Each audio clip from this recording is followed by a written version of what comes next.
Kim, should we start now? Yeah, please. Okay. Okay, good morning. Good afternoon for everyone in many parts of the world. So welcome to our day 3 virtual policy dialogue on post-COVID-19, fiscal policy instrument and green development. This event is a joint event ADBI with Indonesian Ministry of Finance and LPM University of Indonesia. So thank you so much for investing your time and effort to be available for this webinar. And I hope you receive valuable knowledge in our discussions so far. So as you may already know, my name is Nela Henrieti. I'm the host for this event.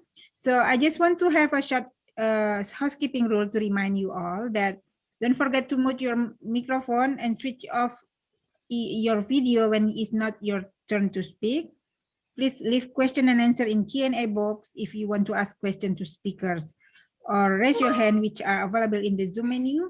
So for the attendees, we will give you, we will allow you to talk, so you can unmute your own microphone. So please leave a message in the chat box for a technical question that if you ask the one that manage this event. So thank you and enjoy our webinar. So with that, I will invite Mr. Chul Kim, Deputy Dean of ADBI, to start our policy dialogue today. Thank you. Didi Kim, the floor is yours. Thank you, Nela. Good morning. Welcome again to the final day of the workshop on the fiscal policy and green development. As I explained earlier, the book project and this workshop are developed to promote knowledge in transitioning to green economy and enhance green development with the programmatic policies for ADB developing member countries. I'm pretty sure we all agree that we have had very rich, insightful, and productive discussion on green development, especially in the context of the COVID-19 pandemic. Just briefly recap our discussion to shed light on today's discussion. At the first day, we started from looking at the fiscal regime changes toward sustainable green development. With understanding of the broader concept of this fiscal regime transition, which requires full-fledged policy changes of every segment of fiscal policy and public finance management, we delved into discussion on the specific fiscal instrument, green bonds, environmental tax, carbon tax, elaborated by Professor Atkins in the keynote speech, and emission trading system. We heard vivid experiences and the deep analysis of the selected country cases, fiscal policy for green development in Indonesia and India, and transition toward the low carbon energy system in South Korea, and analysis on China's carbon emission trading scheme to achieve its nationally determined contribution target. At the second day, we discussed the financial instruments and the fiscal incentives to achieve clean, green, renewable energy systems across Asia, including public-private partnership for the Green Climate Fund, which is all the more critical in the context of the COVID-19 pandemic. We also heard vivid country case studies covering Papua New Guinea, Cambodia, Bangladesh, the Philippines, and the carbon tax and luxury tax on the motor vehicle in Indonesia, Taiwan, solar and wind power achievement. And finally, we had very interesting discussion on the policy incentives on the mitigating CO2 emissions from the passenger cars in 5 major Asian countries. Today, our workshop will be devoted to financial administration and coordination involving local government toward sustainable green development. While strategic planning and implementation at the central government level is important, localizing is critical in order to guarantee the success of the green development and the sustainable development goals as well. The localizing is the process of taking into account subnational context and the capacity constraints in the achievement of the green development agenda, from the setting of goal and targets to determining the means of implementation, using indicators to measure and monitor progress, to empowering the capacity of local government. To this end, we will have very important discussion in various aspects: administrative mechanism, fiscal budgeting, and the transfer to local government, sustainability and equity tendency challenges, and so on. I'm very thrilled to listen presentations and discussions on these important topics. Before going into a detailed discussion, we have honor to listen to another keynote speech, which will be delivered by our ADB colleagues, Hoban Barbosa and Nadia Krisha Morgado. Let me briefly introduce our keynote speaker. Hoban Barbosa is advisor at the South Asia Department ADB. Prior to joining ADB, Hoban served as economist at the World Bank Group for 7 years. Earlier, he worked in the various areas, including the House of Representatives, government of the Philippines, academia, and the private sector, such as Samuel Corporation and Indo-Suez Credit Agricole, very famous the company in Philippines. In the field of the macroeconomic analysis, corporate strategy, equities research, governance, national budgeting, and public finance. Quite impressive. He has a master's degree in the development economics from the Williams College and a diploma in advanced specialization in development economics from the University of Colorado, both in USA. Naida is an infrastructure specialist in ADB's Southeast Asia Innovation Hub, where she works across countries and sectors to design innovative financing instruments for climate-related infrastructure projects. She helped set up the ASEAN Capitalistic Green Finance Facility, called ACGF, and currently manages a strategy and financing partnership. In this role, Nadia also supports the development of the green investment criteria and the taxonomies in the region. Previously, Nadia worked at the OECD Development Corporation, Corporation Directorate in Paris, where she led several flagship OECD reports on the blended finance, climate policy, and development finance. After the keynote presentation, the Hoban and Nadia kindly agreed to take questions from the participants. So please write down your questions in the Q&A box or raise a hand if you want to speak directly. With that, let me invite Hoban and Nadia. Hoban and Nadia, the floor is yours. You have around 10 to 15 minutes. Thank you, Deputy Dean Chulju Kim, for the kind introduction. Dean Tichushi Sanovi of ADBI, Dr. Mariatul Kiptia, the head of the Institute for Economic and Social Research, University of Indonesia, Pak Febrio Nathan Kacharibo, the head of Fiscal Policy Agency, the Ministry of Finance of Indonesia, Professor Paul Ekins, Professor of Resources and Environmental Policy, University College London, colleagues and participants to this important forum. Thank you for having us here. Now, for those of us who have worked with local governments over years and decades, we have seen its highs and lows of local governance, from the laws that created devolution and decentralization. We saw the chaos that followed when resources did not follow functions, the destruction and disruption of political cycles or campaign cycles, affecting the functions of local civil servants and political leaders alike. However, over the years, we also have seen emergence of model cities and urban areas who have been successful in creating cohesive and sustainable, livable communities. But we know that there is so much to do, in particular, unbundling the bottleneck, designing and building better communities through good local governance. Now, the COVID-19 pandemic provided a pause to these efforts and allow us to take a critical look of what to do and do better.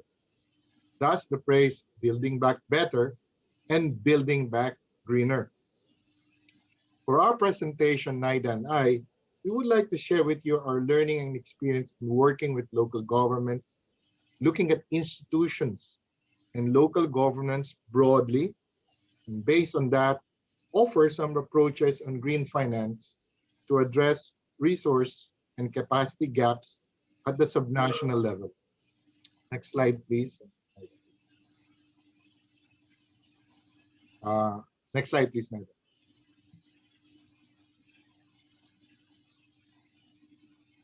Now, let me start with building pipeline for green development. Next slide, please, Naida. In building a pipeline for green development and any development pipeline at the local government level, in my view, there are three very critical items or cogs. First is the enabling environment at the national level that is supportive. Second is interlocal government collaboration. And third is local government capacity. And in local government capacity, I will add capacity of national government agencies that supports local government development. These three items is easier said than done, and we all know that over the years because of the political environment and so on. But so let me take a practical approach to this and cite examples in the Philippines. Next slide, please, Naida. First, on enabling environment at the national level, we'll know the importance of the whole of government approach to develop a sustainable finance roadmap. And in the Philippines, the Department of Finance, the Ministry of Finance, is a very strong leader in this regard. In 2019, the Energy Efficiency and Conservation Act was passed, calling for 46,000 megawatts of energy savings by 2040. This will help boost the country's agenda in achieving its NDC and lower greenhouse gas emissions.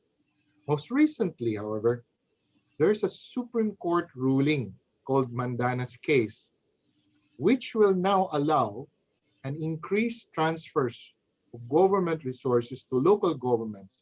And by 2022, next year, that interlocal government transfer will amount to 56% or about 23 billion US dollars in total resources to local governments. Huge amount. But if local governments are fragmented in terms of planning and execution, this huge amount may amount to nothing.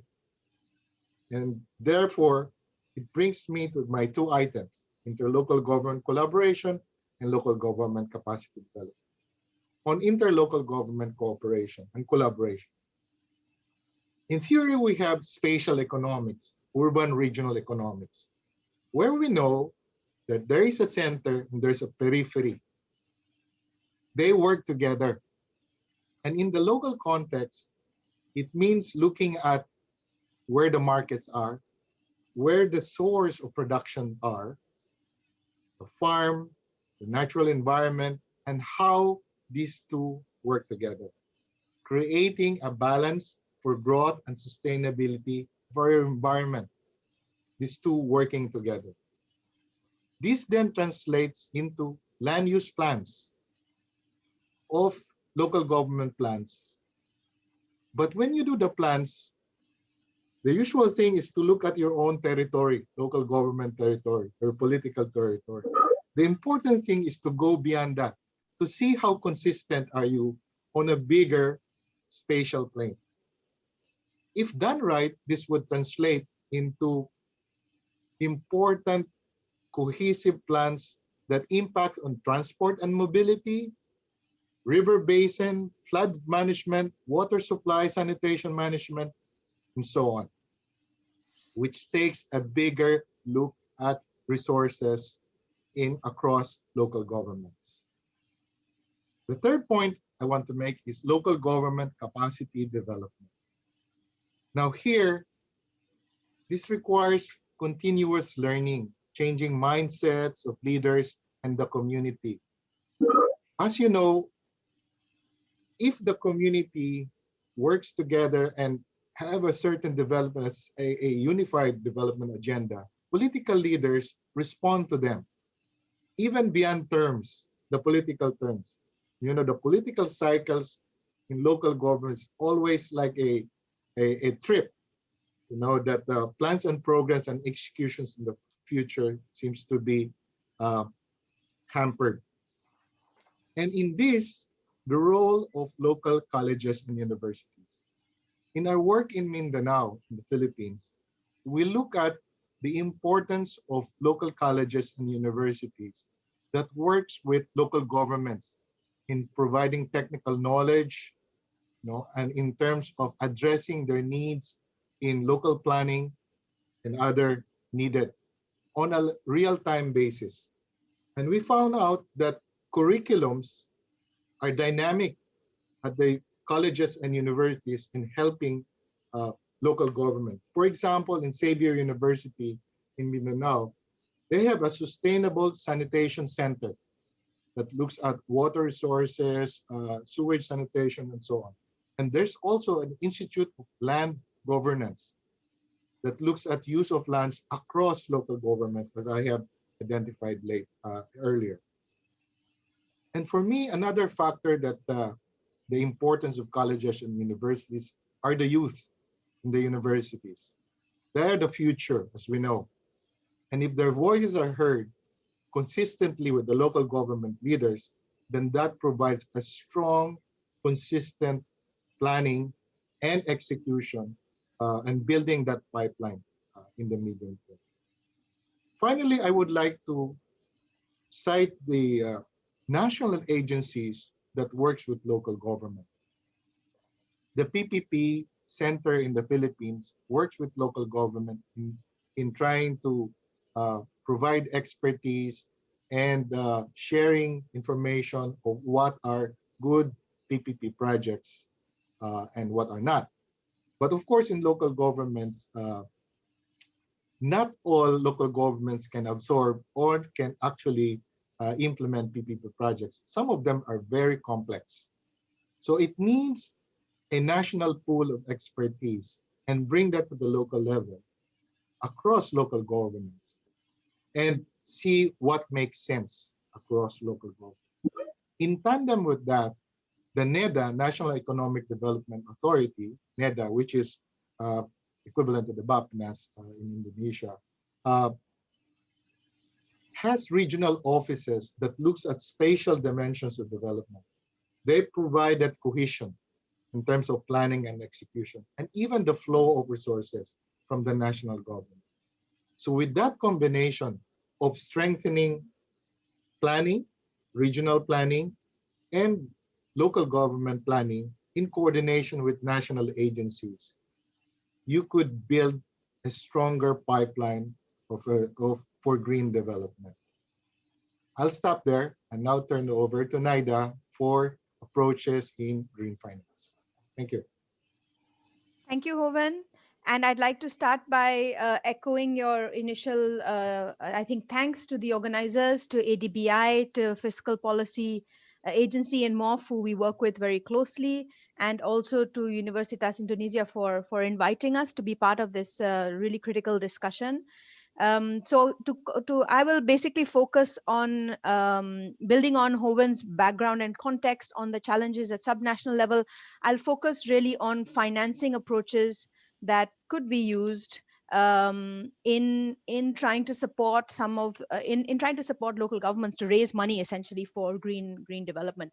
And it largely draws from a book that we did last year called Green Finance Strategies for Post-COVID-19 Economic Recovery in Southeast Asia, which culminated a couple of years of work and also last 6-8 months of work last year in kind of discussions. We were having live discussions with governments on kind of financing challenges before and after COVID on green, and some approaches that we had already started piloting before COVID and then we had to tweak after COVID. So we wanted to put some practical models together in a book, and we did, and we published it in October last year. And so today I'll present a couple of those models which are kind of more relevant for subnational entities which have very specific challenges in raising money, as Hoven has already laid out quite clearly. So to start with, I think we've been really promoting at ADB more and more now this push for looking at green recovery. I think we're hearing about it everywhere in the world now, more and more discussion, green recovery, zero emissions recovery. And our added value to this discussion in the Southeast Asia Innovation Hub under Hoven is really about how can we finance some of this. So essentially, we put it, the way we look at financing for a green recovery is that it needs to have always at least 3 elements. Number one, we have to leverage public funds better, because if we were facing a crunch on public money before COVID, we are really facing a crunch right now. And there's some there's a lot of sort of government spending right now, but it's going to be short term, and then there's going to be a big constraint. So however we can use this limited money better to mobilize private sector, we need to. The second element brings me to private sector. We need to use this public funding better to really highlight the risks of private sector investors and developers that are even more wary now than they were before. And finally, the third very key element is that this financing just in and of itself is not good enough. It has to be targeted towards protection of natural resources, climate resilience, low emissions development. So it needs to be green. So we've really been promoting this financing of a green recovery as much as we can. And for us, that means green recovery financing in general. Why would a government want to do it? Well, in two ways. It needs any green recovery financing model needs to finally lead to two things. One is creating green jobs which support economic recovery, because that's the whole aim of recovery anyway, longer term recovery. And then the second thing is it needs to avoid a lock-in in terms of carbon intensive infrastructure. So with this next few years, we have an opportunity where governments are spending on recovery. If they can be spending it on green, it'll help them to avoid lock-in in the infrastructure they're building for the next 10 to 15 years. So that's kind of the premise and the overarching conceptual framework within which we are looking at these models. So I'll focus now on three, well, they're really two models, but three kind of different variations of them, which we think are more relevant for subnational. So if I start with de-risking or catalytic funds, that's a sort of a concept model number one, and I'll focus on the case, an example that we are working on in Indonesia. Basically, the aim of pulling together this kind of a de-risking or catalytic facility at a financing facility at a national or regional level is to be able to aggregate smaller projects into a platform that makes it more investable for even a financer like the ADB, World Bank, or other international financiers. Because the reality is that many subnational projects beyond the big flagship ones are actually far too small for a bank like ADB to invest in indirectly. And the landscape of subnational infrastructure can also be highly fragmented, and there's loads of other challenges, as Hoven also mentioned earlier. So using a kind of national aggregation platform on one hand helps to build this pipeline locally, or to at least collect the pipeline locally, and at the other side helps to bring in larger ticket financing from international financiers or even local financiers. So in what we're trying in Indonesia is under the, I think, very well known and recognized SDG Indonesia One platform, which is under the Ministry of Finance and is being implemented by PTSMI. We are designing a green finance facility. It will be implemented by PTSMI, with whom we have a very good and strong ongoing engagement. And it has, I think, many other supporting partners too. The main aim is really to support green infrastructure, use funds innovatively, and really leverage in commercial funds into projects at a sort of 1:3 multiplier. So we are not talking about totally unbankable projects here. We're talking about those kind of projects that with some additional support could be brought to bankability. And then also another principle of the facility is to really try and support and mainstream green finance in Indonesia. There's already a lot going on and we can add to it as well. by creating principles and developing sub projects. And in essence, what it allows us to do is we use ADB sovereign funds and create a platform. And within that, we are able to finance various sub projects using a range of instruments. We would support project development. We do some concessional funds for de-risking. We do some market rate finance and market priced financing, and we would do some.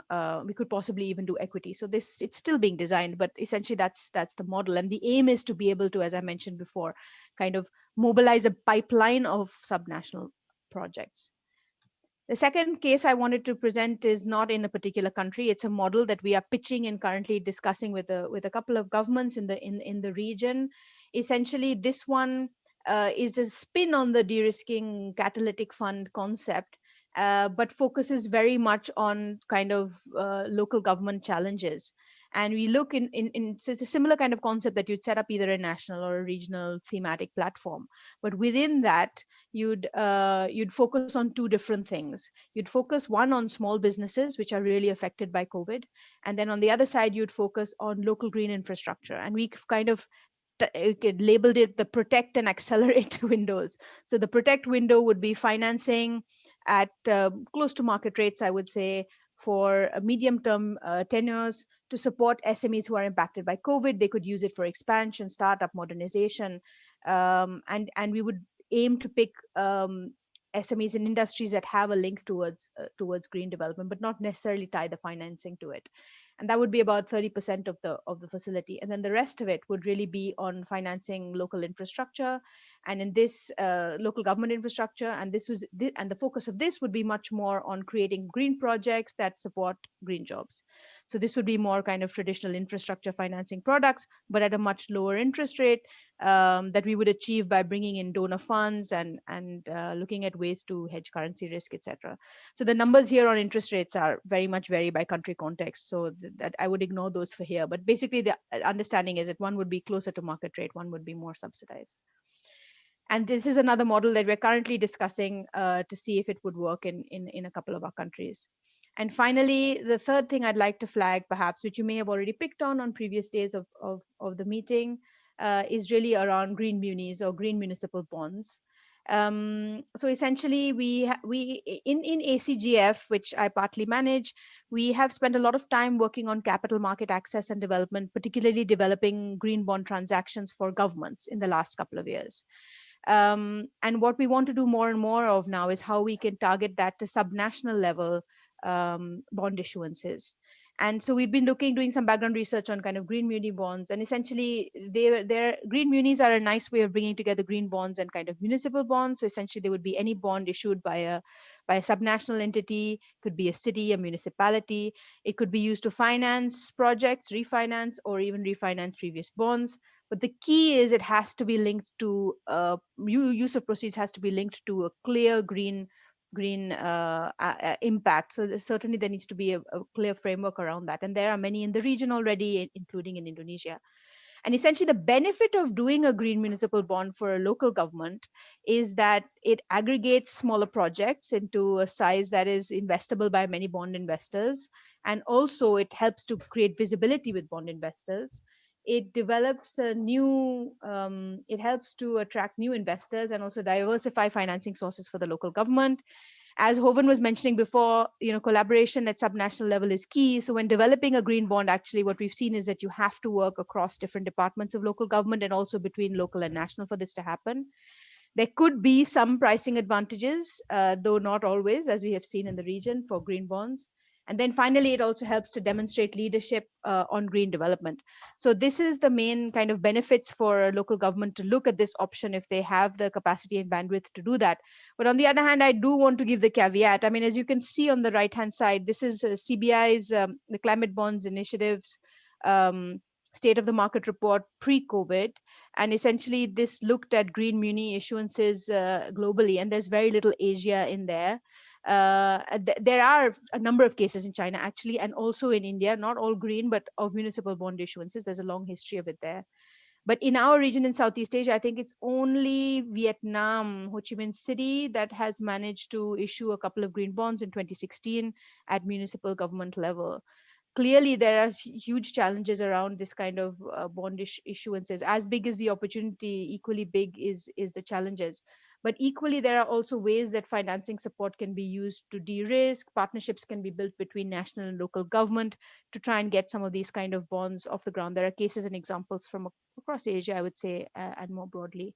So just wanted to flag that this is another model that we will continue to work on. So these are three sort of concepts, models, financing models that we're looking at more and more now, and hopefully will be of use to you in discussions going forward on kind of fiscal instruments and green development from COVID. I'll stop there. Thank you.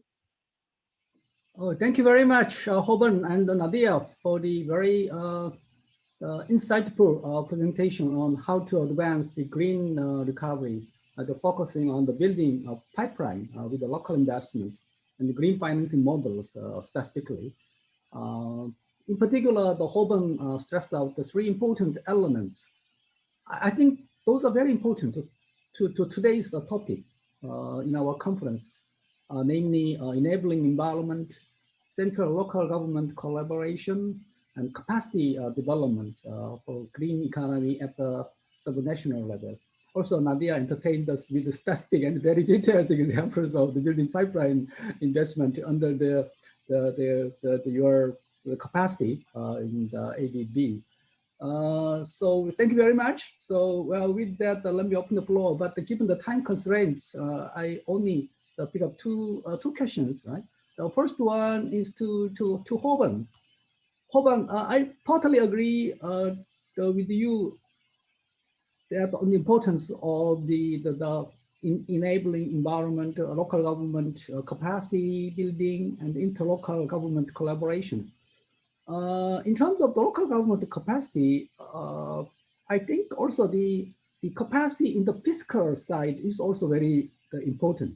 So while the fiscal structures are subject to unique national context and then past dependency, local governments tend to rely on heavily in central government in terms of their financing needs. So they often request the fiscal independence with more their own fiscal resources and the more the fiscal transfer from the government. So what do you think of this kind of the fiscal capacity in the local government to promote the green investment at the local government level?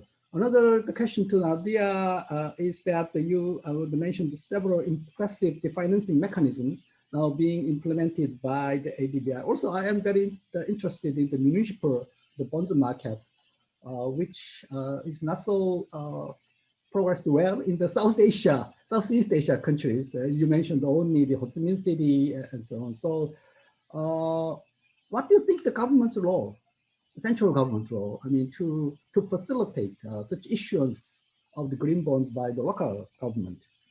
So Hoban, can you respond briefly to this question? Thank you, Deputy Dean Kim. Very important questions. And I would first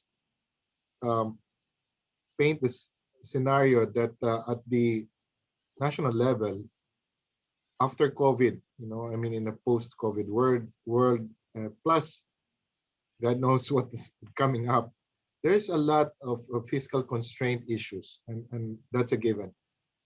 And that translates also to local government in terms of resourcing. Now, then it is a matter of really coming up with plans and programs, as well as using and leveraging resources at the local government level. Now, how can the national government support this? In terms of the Philippines, you have the Bureau of Local Government Finance, which supports measures in terms of improving own source revenue, example, real property taxes and other source of revenue for local government, which augments the transfers that it's getting from the national government. For me, my view is it's not really good to be dependent on national transfers. Local governments must know how to leverage their own funds, existing funds, and generate new and more local government revenue resources. So, and that is where the role of national government national agencies comes in order to help.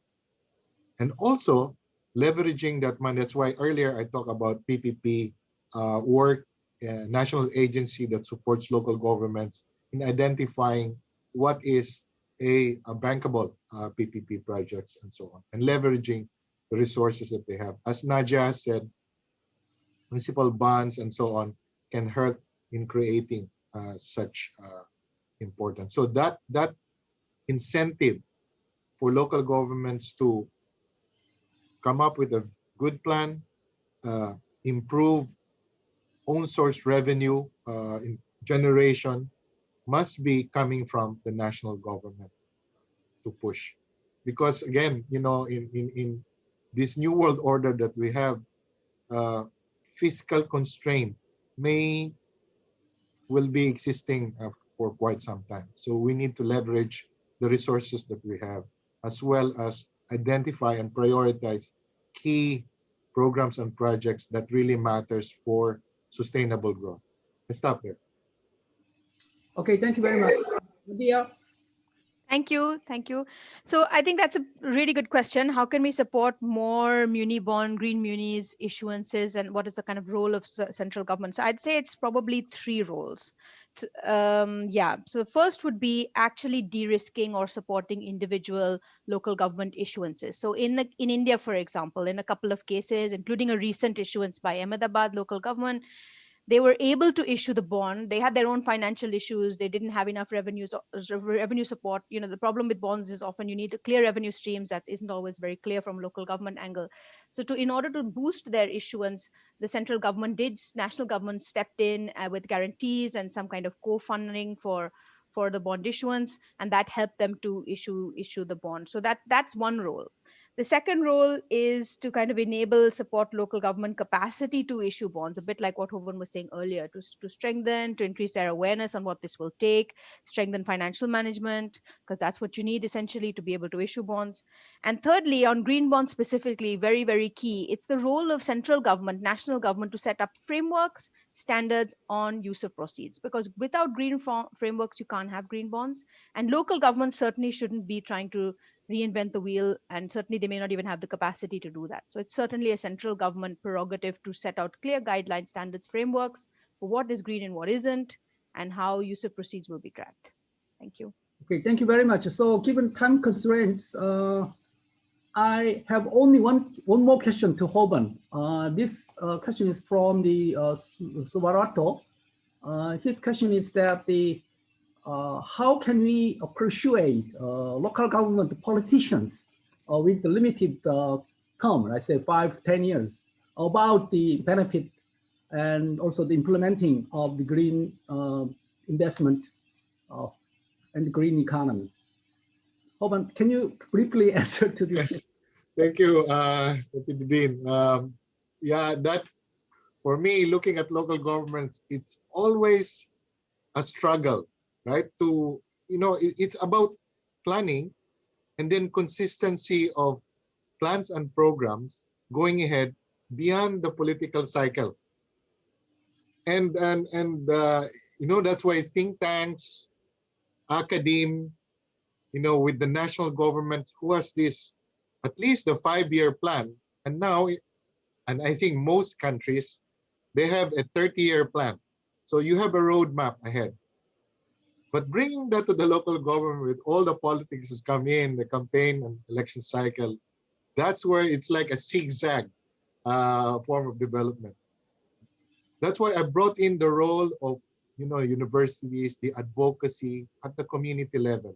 It's easy to say that at the national level because the strong think tanks and advocates, even business groups, are there talking. These are policy wonk that maintain that pace of development.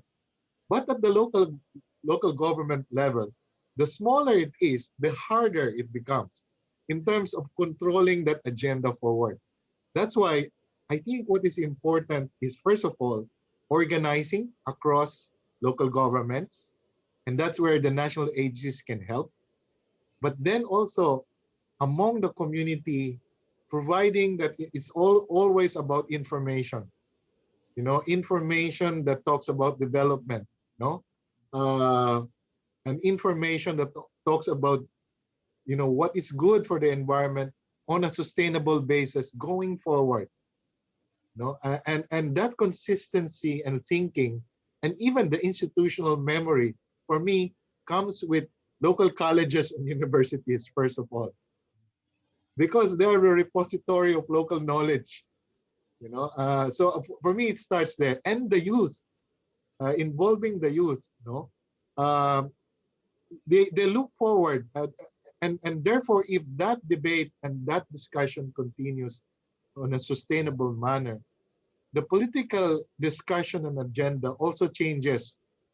And that's an iterative process. You have to continue feeding it in order to steer away from more emotional and more, a kind of person-specific political issues. So that needs to be nurtured. And that's why I said very important play for the academe, policy wonks, as well as government, national agencies to help at the local government level. Stop there. Okay, thank you very much. Yeah, I totally agree we need the genuine consensus building among all stakeholders by educating them, by providing information, and so on. So I totally agree that. Yeah, thank you very much. So I'm sure that there are many questions, but because of time constraints, I think it's time to close this keynote speech session. Thanks, Hoban and Nadia, for very insightful presentation, and then also responding to the questions from the floor. Thank you very much again. Please join me thanking all the two excellent speakers. Thank you very much. Now back to Nela. Thank you, Didi Kim. Thank you, Havan and Naida. A very inspiring keynote speech. When I come back to my country, I think I know what to do. I mean, I have some ideas to do. So, so we move to our photo session now. My colleague Swati will direct you to take a screenshot. So please turn on your video and audio. Turn your video, and then we take your shot. Thank you. Thank you, everyone. Thank you for flashing your warm smiles. Let me capture this as soon as possible.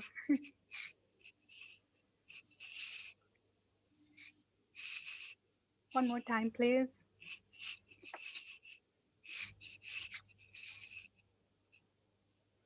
Thank you very much. I'm done. Thank you, Swati. Thank you, everyone. Now I will give the floor to my colleague from Ministry of Finance, Pak Nur. He will continue to host the session. Pak Nur, the floor is yours. Oh, okay, thank you, Bu Nela, for this opportunity. So after the we have heard the very interesting keynote session. So today we will have two more sessions.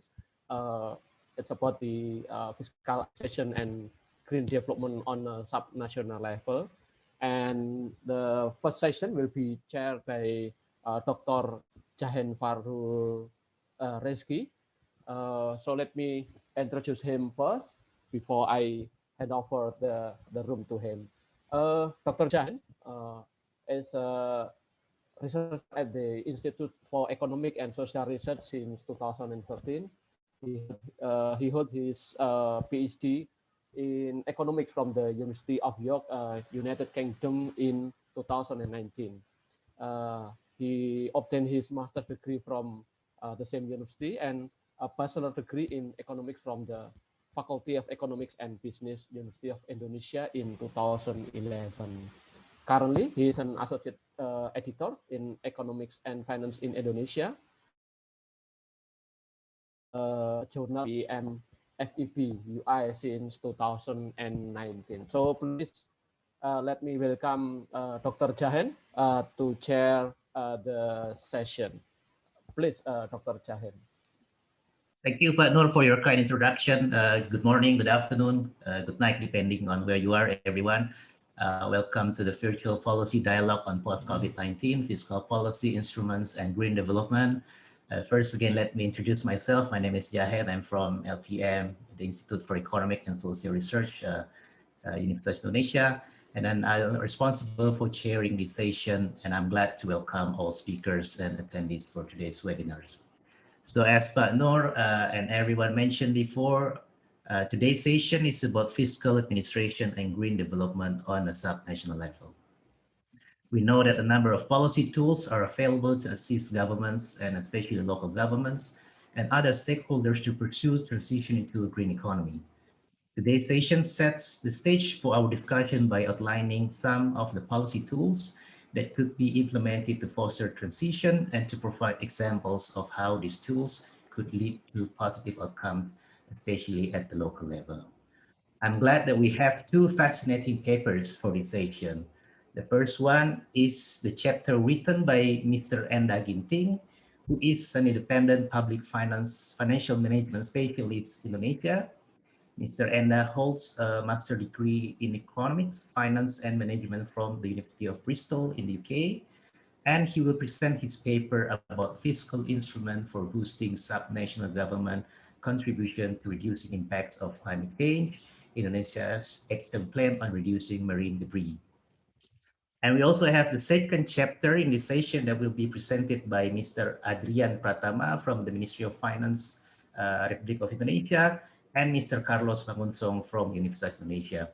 Mr. Adrian received a master's degree from Monash University, Australia, and has more than 10 years experience at the Ministry of Finance. Further, we also have Mr. Carlos, who has extensive experience working as a consultant for various organizations and institutions in Indonesia. Mr. Carlos received his master's degree, same with Mr. Adrian from Monash University, and both of them will present a paper about the determinants of green budgeting at Indonesia's local governments, what matters and strategies for improvement. And because we are running out of time, without wasting too much time for introduction, first let me allow Mr. Enda to present his papers in 10 minutes. And it will be followed by a discussion by Mr. Fandi Rahardi and Mr. Nathanael. And for the audience, if you have any questions, you can write your questions on the Q&A chat box. Then we will try to answer your questions at the Q&A session. And I will let the presenters to answer this question. So because we have a very tight schedule, and I will hope for the presenter will finish their presentation within the time limit, I will inform you when you are running out of time. And without further ado, I will let Mr. Endra to present his paper. Mr. Endra, it's all yours. Hi, everyone. Thank you very much for the kind introduction. I'll try to make it short. I'll be asking my ADBI colleague be switching the slides for me. If we can move to the screenshot, please. So basically, I'll be looking at a national action plan in Indonesia as an example of a policy on climate change. What I'll be looking at is rather than the policy, but actually the business process, which is the machinery that delivers these policies. In the last couple of days and sessions, we've had a lot of discussions around the policies. Now, given that uniqueness of the policies, it kind of makes sense to look at what machinery and what can it actually do. But by no means this is meant to discredit the business process of a particular country, but actually to show where there's potential transitions from a very simplistic mechanistic process to a much more strategic mechanistic process, then continue on to a much more analytical process. And as we all know, commonly most government processes are mechanistic. We're trying to look at what available infrastructure, information infrastructure is around that we can then use to transition it to a much more analytical process. Now, if we move on to the next slide, we're basically seeing that an ambitious goal, which is to reduce marine debris by 70% in the next coming years, requires that it needs to be performed by 3 levels of government, which is the provincial government, district government, and the main drive driven by the national government. Now, what you can actually see is that there are resources and policies coming from the central government that ends at the provincial government, and this also may be co-invested by the provincial government to the service delivery units under their jurisdictions. And we also know that there are resources coming from the central, coming from the provincial, and also coming from the district or municipal government that are injected to the service delivery units within the jurisdictions of the municipal and district government.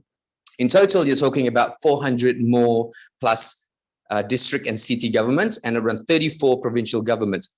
Now, on top of that, there's also 75,000 village level governments, which may in turn also receive resources from central government, may also receive resources from provincial government, district, municipal, and their own very resources.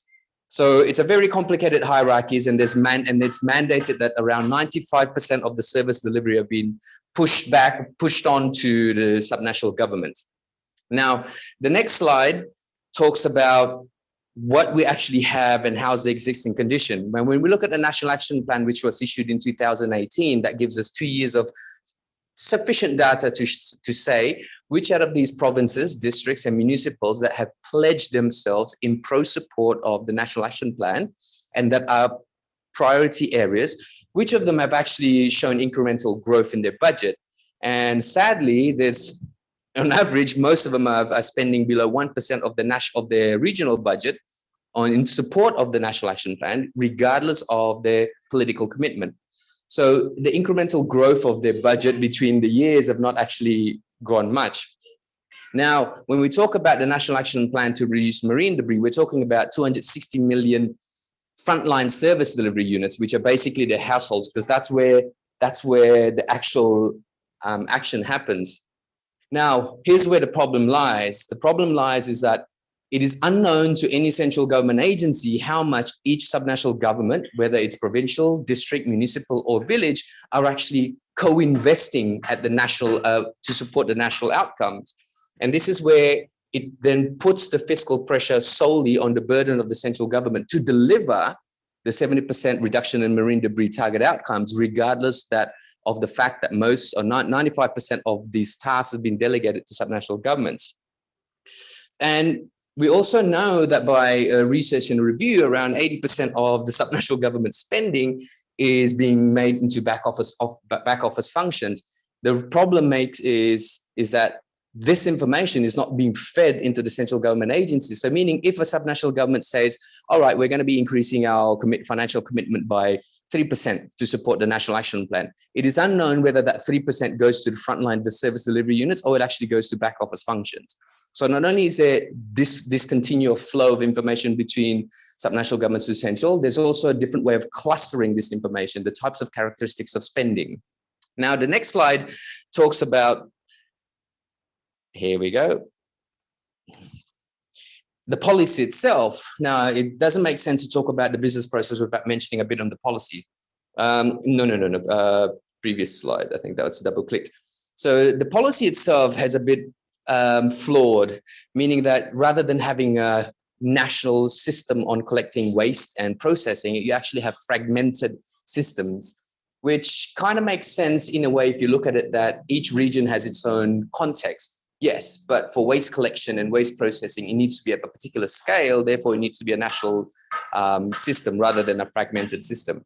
Now, you have more than 100,000 service delivery after the households, which are where the waste is collected and sorted and then collated. Now, it's rather confusing if you have guidance from the center that's sort of ambiguous between one agency and the other, and then yet subnational governments are then allowed to define their own system. So this is where the policy itself is a bit flawed, but regardless of the flaw of this policy, any other policy on climate change will be relying on the business process that I've mentioned earlier. Now, the next slide is a slide of a conclusion, which I will jump quickly to show you the main highlight of the study. My background is an accountant, so I always look at it as a balance sheet. Now, the balance sheet here is to actually look at the political will and the financial will / capacity of a subnational government. By putting a matrix of a 2x2, we're able to keep a mechanistic process still mechanistic, but in a transition phase to a more strategic mechanistic process. So if we're able to see that if a subnational government has high political will, either by any gesture or any denominator commonly accepted by the government, but then also high financial will and high capacity, also using a common or comparable denominator, then that's basically a subnational government that's the best friend of the central government. Now, if we're in a condition where we see a subnational government who has low political will but high financial capacity, but therefore the low political will does not translate into financial investment in co-investment into what the National Action Plan is trying to do, then basically what needs to come from the central government is exertion or influence of the political power. Now, on the other hand, when you have high political will but low financial capacity, also using a comparable denominator, then basically this is a subnational government that cries for money. And lastly, which is the worst case scenario where there's no political will and very low financial capacity, this is where precedent shows us that central government may overtake. So by this, we're able to at least ease a little bit of the burden of fiscal pressure to the central government. But this system is non-existent at the moment because the information doesn't flow. Now, setting up an information structure that is so complicated will be quite difficult given that a mechanistic process is still in place.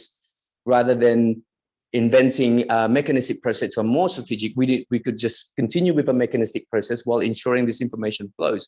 But this allows central government to then say how to dictate the subnational government, well, not dictate, but actually influence in how subnational governments spend their money by showing where you are in that matrix box. There's 4 slides after this, but I'll leave that for those of interest to look at the details, which talks about the gap. But I'll leave my presentation there to show that even with existing information structure, there is a way to keep things as simplistic and mechanistic as possible, but ensure that the fiscal pressure is not just only borne by the central government, but you can actually play around with a fiscal instrument. Either you inject political influence or then you try to get them to invest a lot more rather than saying upfront, accepting upfront that subnational government say, oh, we don't have money. No one has money. But how do you then prioritize? Because it's my money plus more of your money that actually ensures that the better outcomes rather than just my money, while your money can go somewhere else. That's my presentation. Hopefully it was useful and I'm happy to take comments. I thank you very much for ADBI and the colleagues from Indonesia and all around the region for listening to this. Thank you. Great, that's exactly 10 minutes, Mr. Enda. So thanks very much for your great presentation. And I think everyone enjoy your amazing and timely presentation. So I think now it will be Mr. Fandi and Mr. Waran to provide some comments about Mr. Enda's paper or presentation. So I think Fandi and Waran will discuss it. Both of them will discuss about this paper. Okay. Okay, Fandi and Warren, you will have 10 minutes. I hope you will stick with the time limit, please. Okay, thank you, Mr. Jahan. So Nathanael and I will give probably some comments. We'll try to make it concise. So next, please, maybe. Okay, so first of all, maybe we will try to provide some key points that we will find based on the paper. So we think that this paper contributes to 4 main points. The first, that it explains the business process in the government of Indonesia on the objective to reduce impact of climate change, particularly those related to the National Action Plan or NAP on reducing marine debris. And the second one, this paper has reviewed the objective, advantages, and the problems on NAP marine debris and provides some suggestions on how to improve the implementation. Third point is that this paper discussed the fiscal instrument to boost subnational contribution towards reducing impact of climate change. And the final points that we found from this paper is that it proxies and simulates the effectiveness of NAP marine debris using government response program on COVID-19, in which these 2 cases have some similarities in the sense that they are the responsive policy from government towards urgent situations. Next, please. Okay, so related to the paper, we have actually 4 comments. So the first of all, we believe that adding some literature reviews on how similar policy was conducted on marine debris was conducted in other countries would be a great addition, particularly if possible, if we can have another example on another country with a similar characteristic like Indonesia, it would be really great to enrich the literature. And the second one, since we believe that the government response on COVID-19 is still ongoing and evolving, it seems that we are yet to be able to tell whether it will be successful or not. And such, we may need this the final outcome or the final program to evaluate the NAP on marine debris. And the third point is we believe that this paper has elaborated the spending side in a very detailed way. But maybe if this paper can also elaborate a little bit on the revenue side, it will give more thorough explanation on the paper. And last but not least, we believe that this paper could also benefit by adding some evidence on or some stories regarding the success of marine debris reduction on subnational level, because if we want to, because it can support the arguments on boosting subnational government contribution, introducing marine debris. So next will be continued by my colleagues, Nathanael. Yeah, thank you, Fandi. And also, that was a great presentation. Only we have a few questions to the author. So the first one is basically, I mean, you mentioned that there are multiple hierarchies and then, like level of governmental mandate in this. You mentioned there's the central one, there's the provincial and city and district governments. In your experience, do you think that there has been or there will be, some kind of jurisdiction issues that may arise from the situation, regarding the matter of marine debris, because that's a pretty idiosyncratic matter. Second, do you think that there is any, like kind of specific, good carrot and stick mechanism that can be implemented or that has been implemented in the National Action Plan on marine debris? And lastly, we are also wondering whether, you were working for the executive office of the president when the NAP were enacted. Could you perhaps, share some story or background, or perhaps, some simple what were discussed during the time, during that time, to promote how the subnational government could implement this NAP? Yeah, I think that will be it for us. That was a great presentation, and we are looking forward to your comments on that. Thank you. Okay, thanks, Pandi and Waran, for your insights and for some comments and questions. So I think, Mr. Enda, do you want to comment or reply for some of these comments from our colleagues? Sure. These are some very tricky questions, but let me answer the easiest one first. The sticks and carrots. Money is always there. Money is always a stick and also a carrot, depending how you use it. So hence, that's why I start thinking as an accountant, saying, look, this is how central government ought to behave, saying, we'll give you more money if you can show us more increase in your commitment and your co-investment with every increase of our investment. But the carrot becomes that you actually have some liberty to spend a little bit of your discretionary spending elsewhere for your priorities. And that's also the stick, by reducing the amount of the transfers if they don't show increase in commitment in a particular goal. Now, the first question about jurisdiction. So here's the problem. When we look at marine debris, we look at the end result, which is plastics and waste in the water. But there's also water flows, which basically talks about jurisdictions regionally. I mean, the plastic that you found in Indonesia is not always only come from Indonesia, unfortunately, because water flows brings plastic from everywhere around the world. But there is one way of stopping it, because they must come from land, and land has clear regional jurisdiction and administrative jurisdiction, and which in this case can translate into a waste collection, because essentially waste gets into the water because it's not collected and it's not processed. Now, the last part is a bit tricky, so I'll try to keep it as politically acceptable as possible. Essentially, when this video of the plastics in Bali went viral, there's a lot of global pressure. And then one of the international agencies issued a paper saying, look, Indonesia is the second largest polluter in the world, and that received so much attention from social media. Little did people realize that the formula, the algorithm used was very flawed. It basically measured that everyone produces this amount of litter, and therefore those living by the coast will then produce a lot more. And therefore Indonesia becomes the second largest plastic polluter in the world.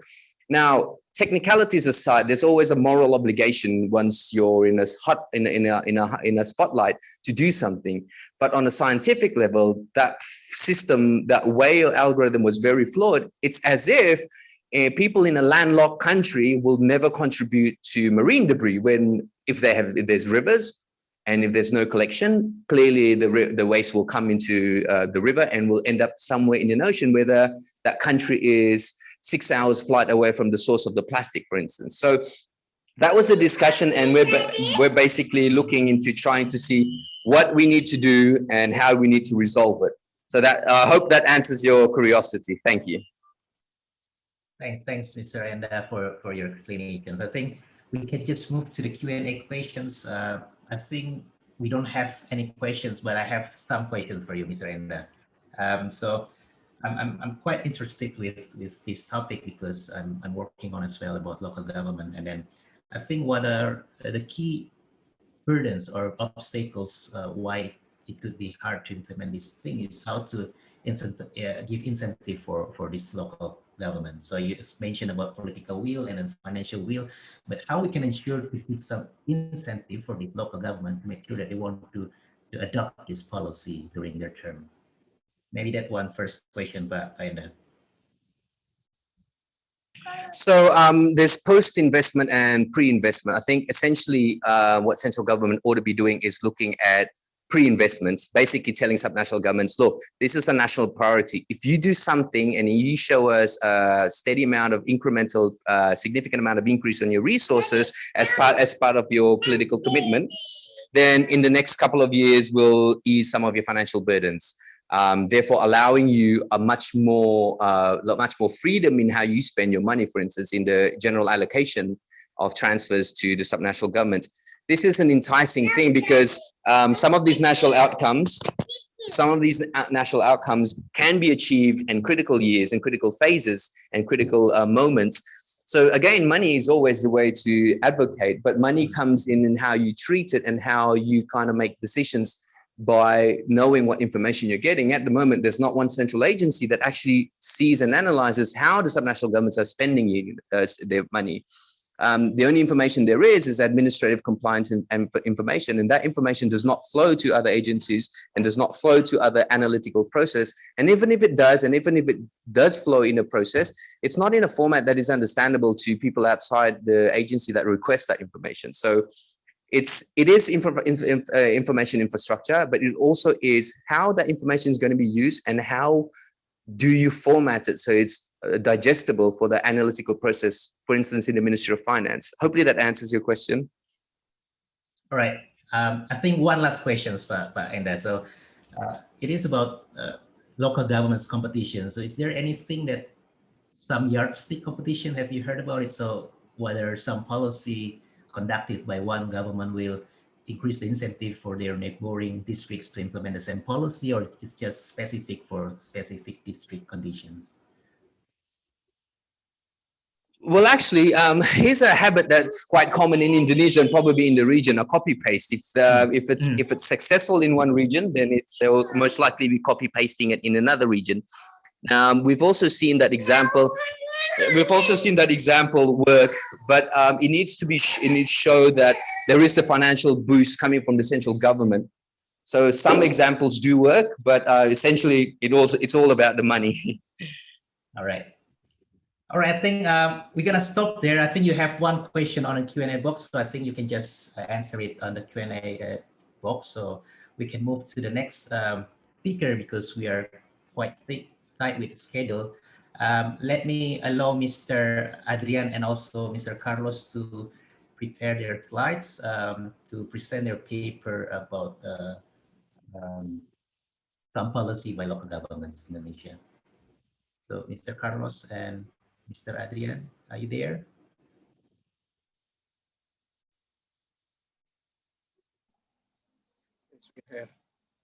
Yeah. Okay. I'll wait for the presentation to be uploaded. Okay.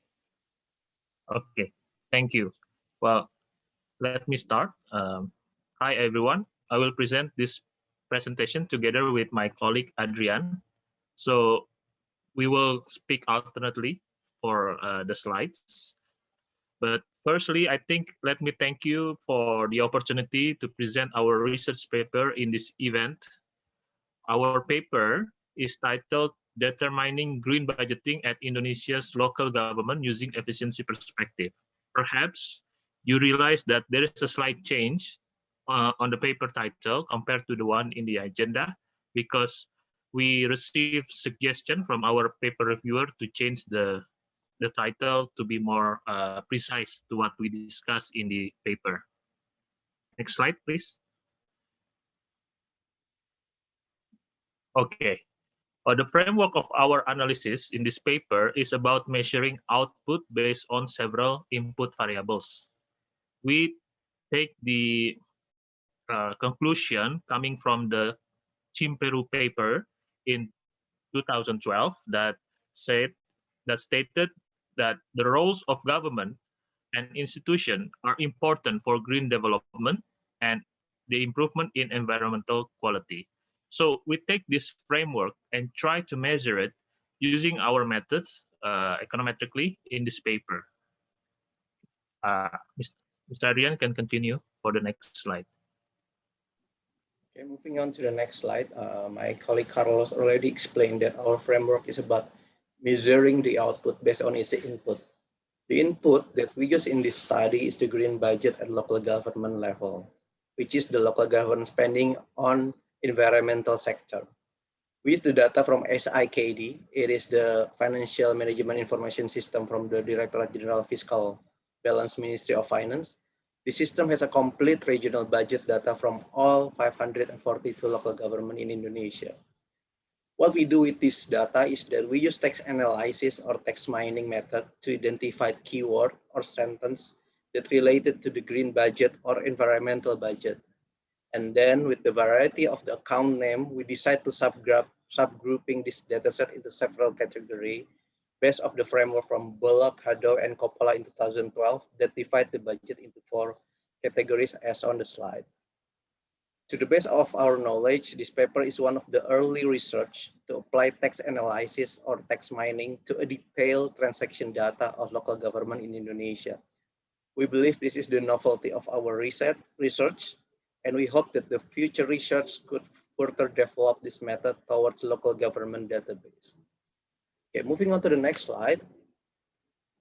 I'm going to continue with the output since I already explained about the input. We develop our own environmental index for the output using the air, water, and land pollution. The data we use for this index is come from the potential desa or PODES issued by the Central Statistic Agency. PODES is a village level data covering all areas in Indonesia and contain various data such as economic data, demographic, social, and infrastructure. We use principal component analysis or PCA to develop the index from all the 3 indicators that I already mentioned, where the higher the score, the worse the environmental condition in the district. With this PCA, the proportion of each indicator in the index is not the same and is created automatically through PCA. Moving on to the next slide. Okay, how do we develop the model? Well, basically our analysis applies data envelopment analysis or DEA.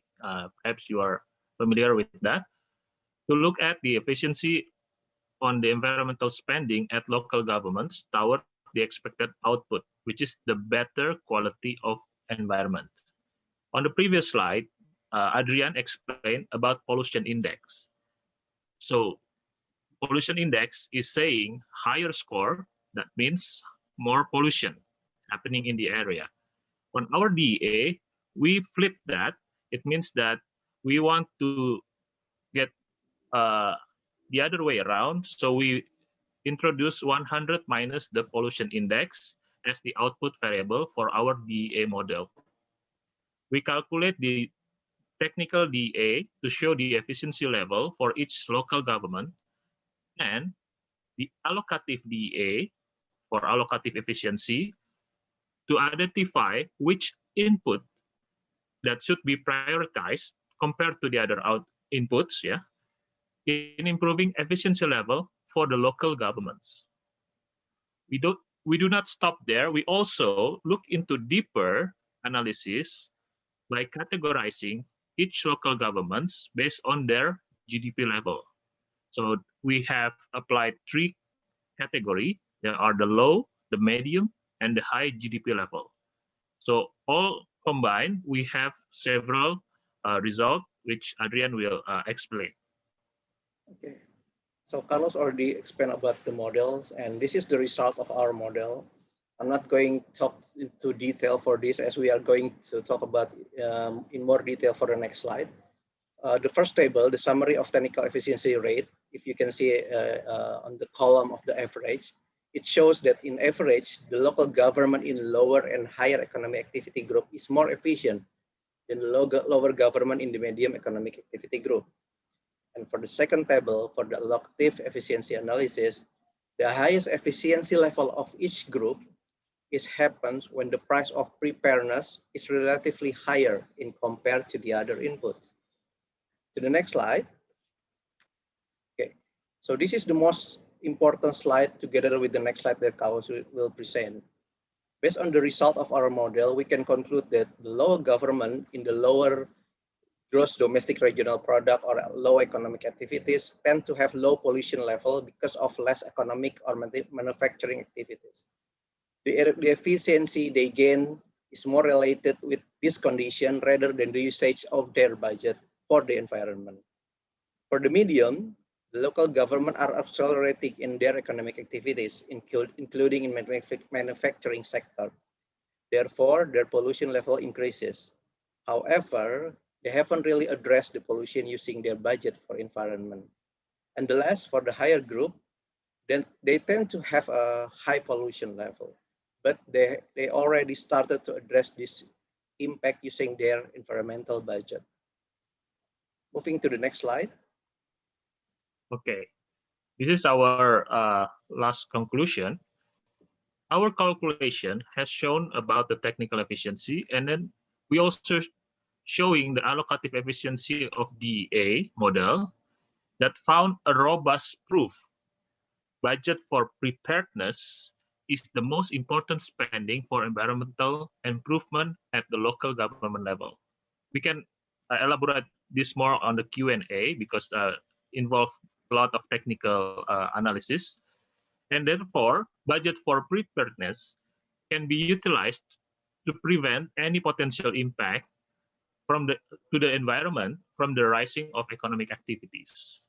So our policy suggestions based on our research is that if the local governments wants to significantly reduce the environmental problems in their area, they need to prioritize their budget toward preparedness spending.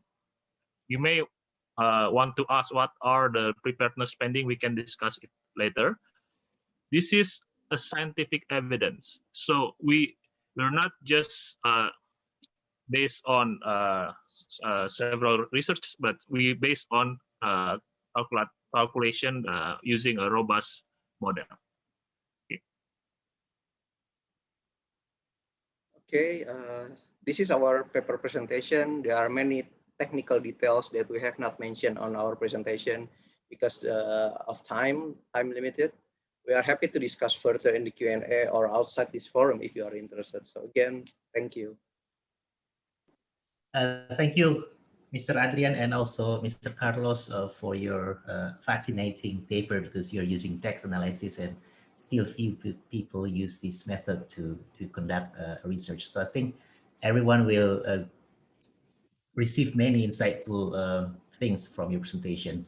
So we have now Ms. Rita Helbra Tenrini from the Fiscal Policy Agency, Ministry of Finance, Indonesia. She will provide some comments about Mr. Adrian, Mr. Carlos, and Fandi and Nathael's paper. So Ms. Rita, you can share your slides, or you can start to give your comment, please. Okay, thank you, Mr. Jehan, for the time. I will share my screen.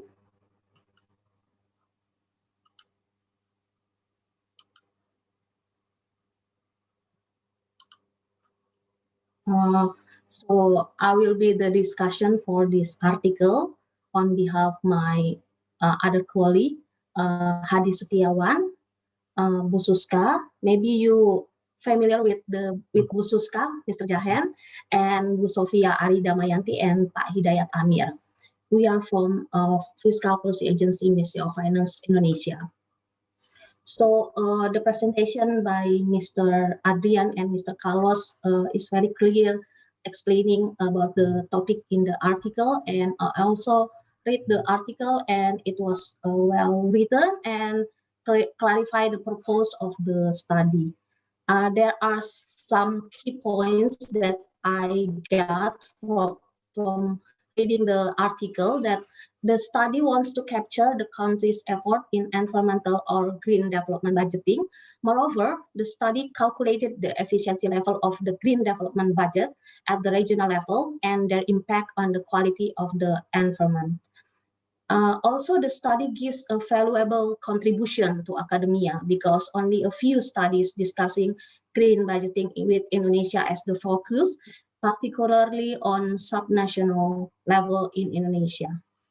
But there are some comments on the papers. First is the result on the pollution index. There are districts in the higher class with high economic activities has a very low pollution index. It's only 4.63 in the article. Is that because the district already implement low emission technology in their industry, or the district might have more budget to improve the environmental quality? Do you think that district can become a role model to other districts? Maybe I want to clarify these things. And the second comment is the result on technical efficiency rates. The lower and the higher class have similar technical efficiency. This is different with the medium class. Do you think that it's because the other things that affect the efficiency, maybe like local government employee capacity or leadership issues? Because a study by OECD in 2020 found that the implementation of green budget tagging will be most effective where there is a strong political and administrative leadership. Maybe you can give comment on this study that made by OECD. And other comment is the study recommend that local governments should consider their levels of environmental issues and fiscal capacity when allocating their green budget. We think the local government may also consider giving incentive, fiscal and non-fiscal, for green activities, and this incentive for the unenvironmental friendly activities. It may help to fill the gap, since budget allocation still focuses on health, education, and infrastructure. At the same time, SIKD should also capture this local tax incentive to, to prepare the consolidation of tax expenditure report of the local and central government in the future, because some of our discussion is part of the tax expenditure report team in fiscal policy agency. So maybe this is the concern of them for the future tax expenditure report. So that's all our comment. Thank you very much, Mr. Jahan, for the time. Thanks, Ms. Rita. Yes. Yeah. Thanks. Great for your comments. Yes, I know Bususka. Bususka was my senior at York. So hi, Bususka. All right. So thanks, Miss. Hello. Thanks, Ms. Rita, for your great comments. So I think there's several comments from Ms. Rita to Pak Adrian's team paper. So I think any one of you want to comment or respond for Ibu Rita's feedback? Yeah, please. Yeah, I think I will start to reply the questions from or comments from Ms. Rita. First of all, I think we are still using the very basic model. So you are correct there. There can be other inputs, other factors that can contribute to the reduction of environmental issue in the regional. But however, this DA model is basically weighing between the inputs towards the output. So we are looking at that particular ratio between inputs and outputs. So when we expand the DEA model using other inputs, of course, it will improve the scientific approach. But according to the experience that I have been doing using DEA, if we have more than 5 variables in the DEA model, the impact toward the result is less changing. I mean, the sensitivity is not much changed after we have more than 5 variables, but that can be a different story then when we try that. Thank you. Maybe my colleague can add some more. Okay, thank you, Ms. Rita. You mentioned about the incentive from the local government. Okay, for more developed local government, it would be a good suggestion. But for less developed, their focus is still, as you mentioned, still on the education and health. So I think it would be difficult for them to provide this incentive, especially on this pandemic situation, because their focus right now is on the health sector and the economic recovery. So yes, I think this incentive could be used or could be suggested to the local government that more developed for me, because with less they have a limited fiscal space. I think that is my additional comment. Thank you. From Fandi or Warren, do you want to add something from Ms. Rita's comment or? No? Yeah, actually, just one thing. I think related to the point that the particular like high GDP sub-region that has particularly very low pollution index. Actually, that data was elicited from the it's actually elicited from PODES, which is actually also, it might be subjective from the one who responds to the PODES questionnaire. So I mean that is actually one of the limitations that we acknowledge in this paper. So yeah, and that is why we also hope that this study will pave ways to other researchers to basically investigate this with probably with even better and even more accurate pollution index calculation that can be used, say, from an open data or from a from other sources. So yeah, actually, we also noticed the discrepancy, but then again, with purposes of our research, we are staying consistent that because the whole research uses PODES as well, so we are sticking to the data set that we use. But perhaps in future studies, it can be improved using probably even more real-time data or even more granular data from other sources as well. Thank you. Great. Fandi, do you want, Mr. Fandi, do you want to add something? There's nothing more from my end. Thank you. All right. Okay. So great. So that was a really insightful discussion from all of you guys. So I think we can move toward the Q&A session. I think there are a lot of questions for Mr. Mr. Jahen? Yes. To Mr. Adrian, there is for okay. less developed district, you can use the non-fiscal incentive, just like simplicity for investment and other things that non-fiscal. So you doesn't need any budget for that. That's my comment for Mr. Adrian. Mr. Jayan, thank you. Yes. Okay, thank you. Thank you, Mitrita, and also I think we can move towards the Q&A session. There are so many questions for this paper. So I think, I don't know, Pak Sujarwoto, do you want to ask it directly, or are you okay if I ask you to speak directly, or no? So I think, or just maybe Mr. Adrian or Mr. Carlos, do you want to answer Pak Sujarwoto questions about what is data? Yeah. So for PODES, I think my colleague Nathanael already explained. Yes, of course, there's subjectivity, but this is, I think, of all environmental indicator that we already try to find, this is the most valid that we can find. And for the question, how do you solve the missing data in SIKD data? Okay, so for this study, we not use all 542 local government data. We only use the data that the local government data that has a complete data. So we don't solve the missing data, but we ignore the local government that have a missing data.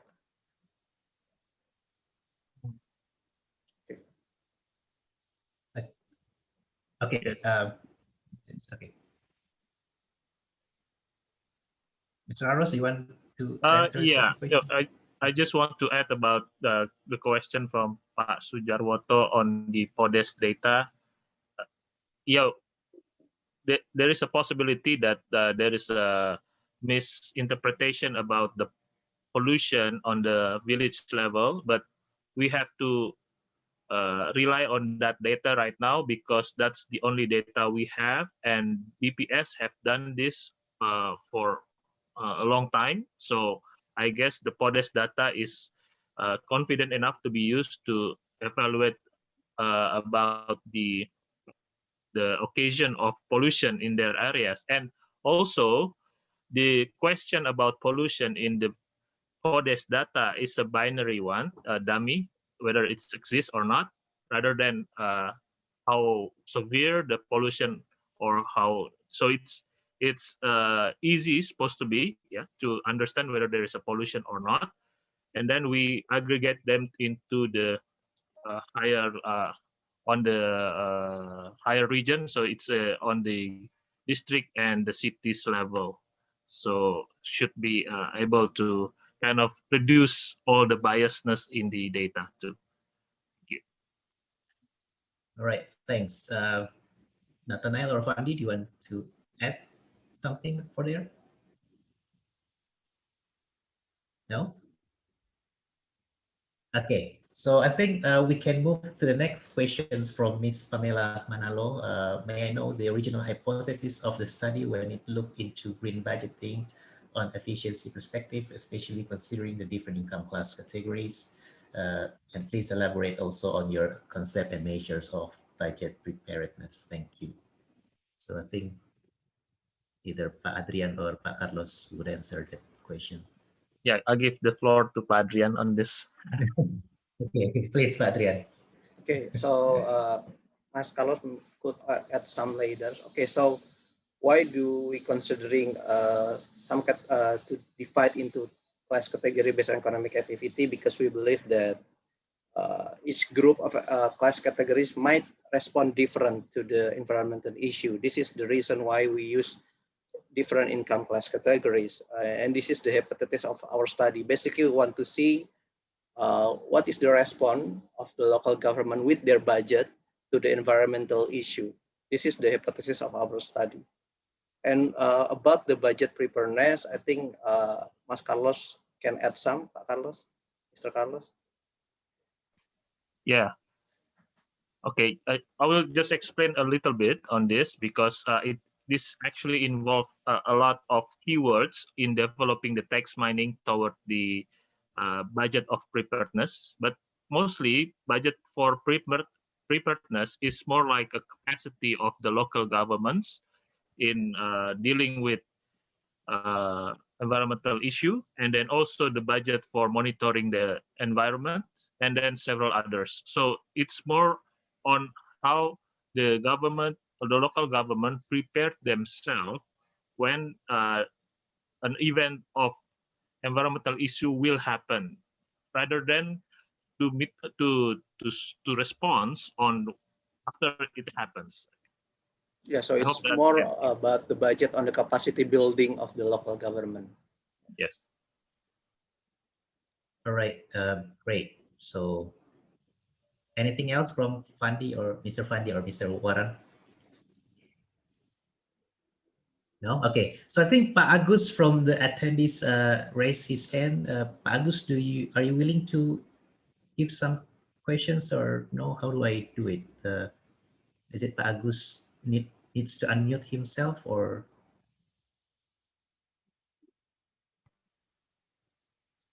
Pak Agus, do you want to ask some questions, Pak Agus, or no?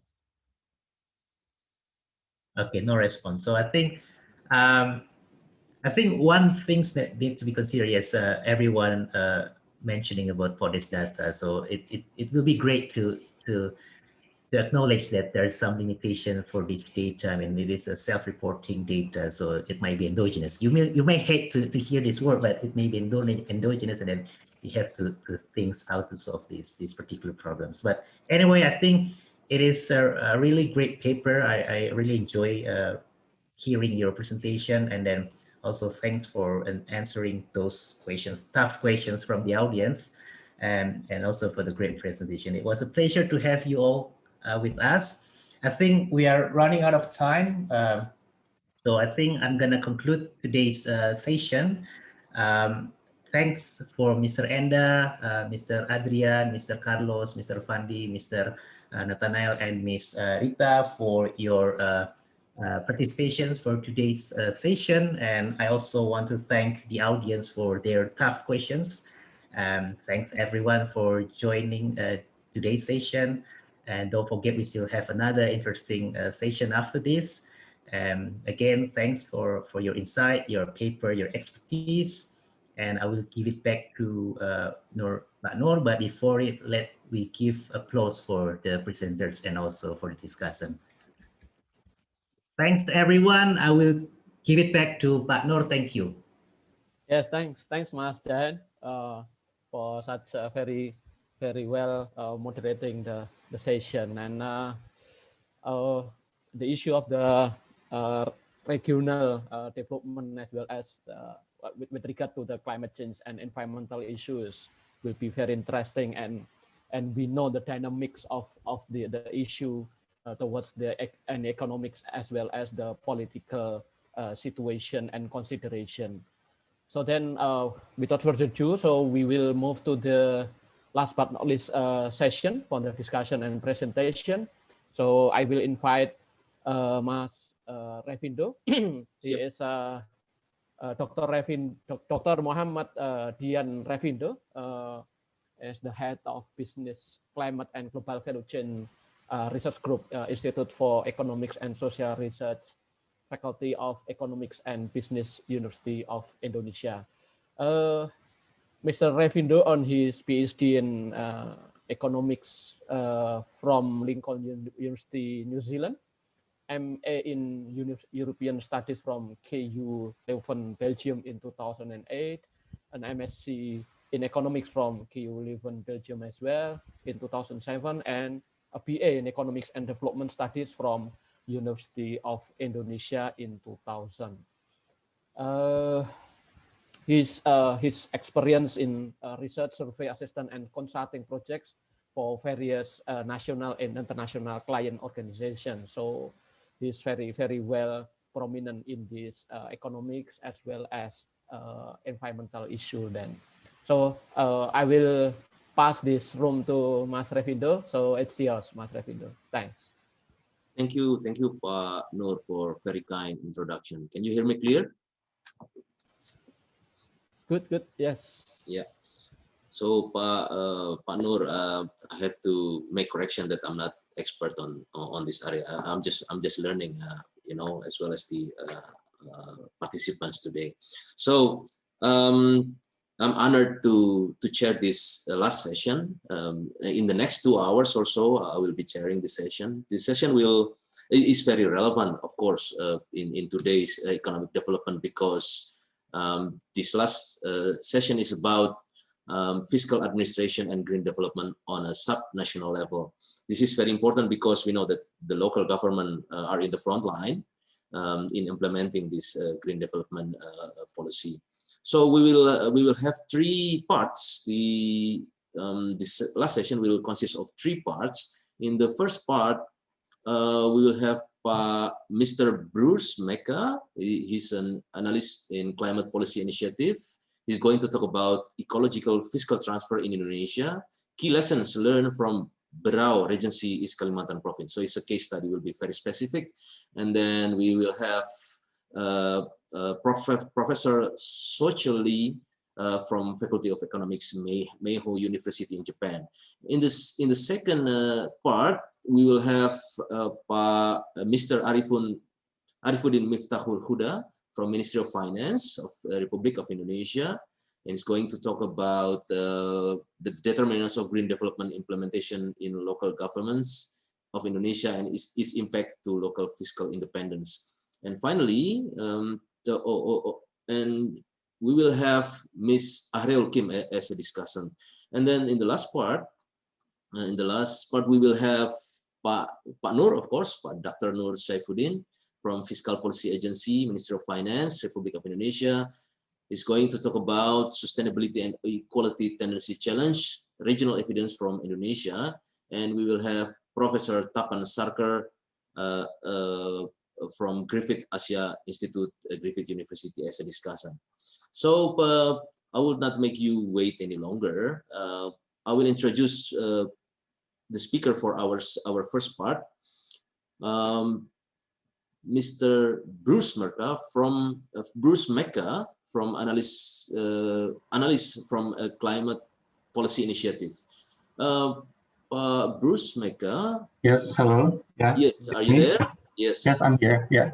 He holds a bachelor degree in engineering from Institute Technology of Bandung and master degree in environmental science from Yale School of Environment. Before joining the Climate Policy Initiative, Mr. Bruce worked as a junior researcher at the Indonesian Institute of Energy Economics. Pak Bruce, it's all yours. Thank you, Pak Arvindo. Thank you all. It's very nice. It was a very nice introduction. So please let me share my screen.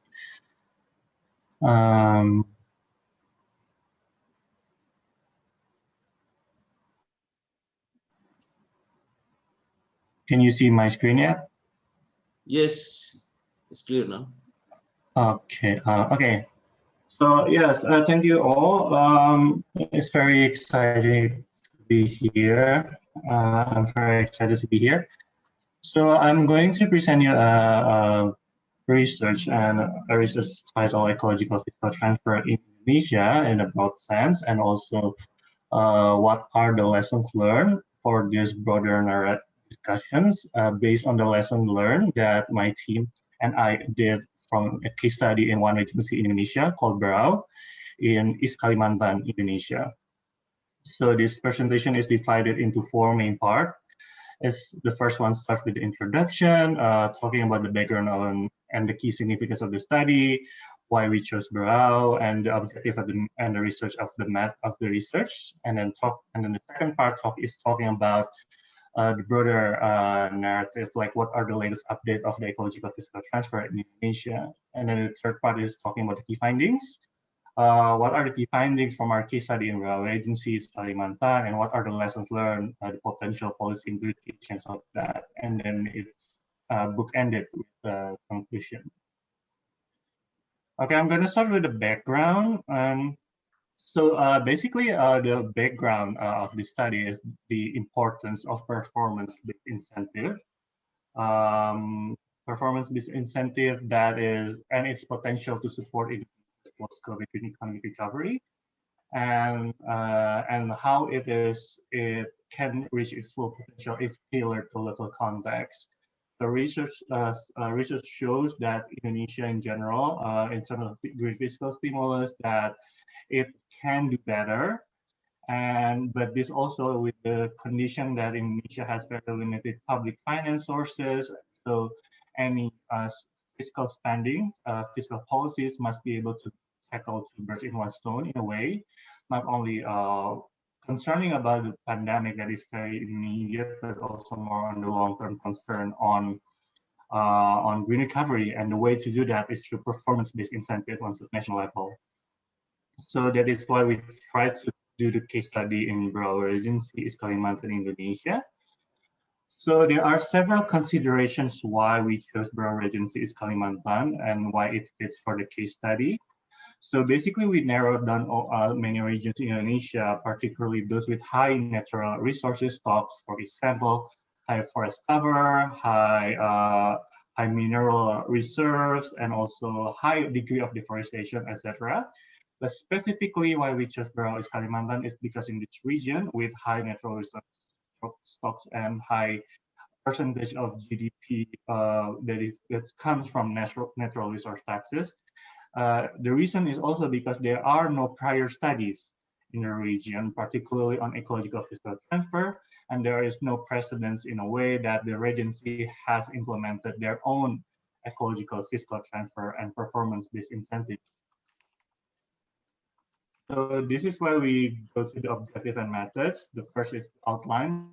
the state of ecological fiscal transfer in Indonesia, to seeing like what the latest update, and then evaluate that and to tailor that to Bureau Agency as a case study. And then the last part is to explore the wider implication of doing that. What are the lessons that could be derived?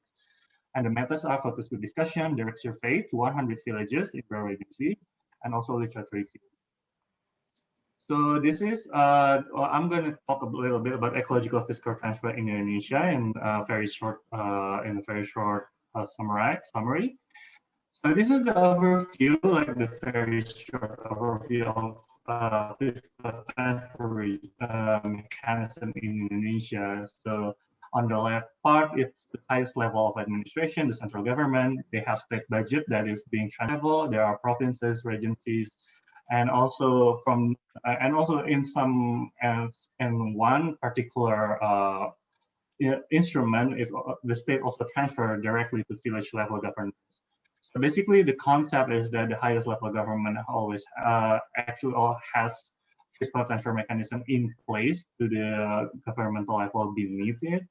And this is just to give you like a more detailed picture of that. There are a lot of instruments with a lot of restrictions, a lot of uses. For example, there are grants-based, there are also incentive-based instruments. There are instruments that are specifically for tax sharing from natural resources revenue.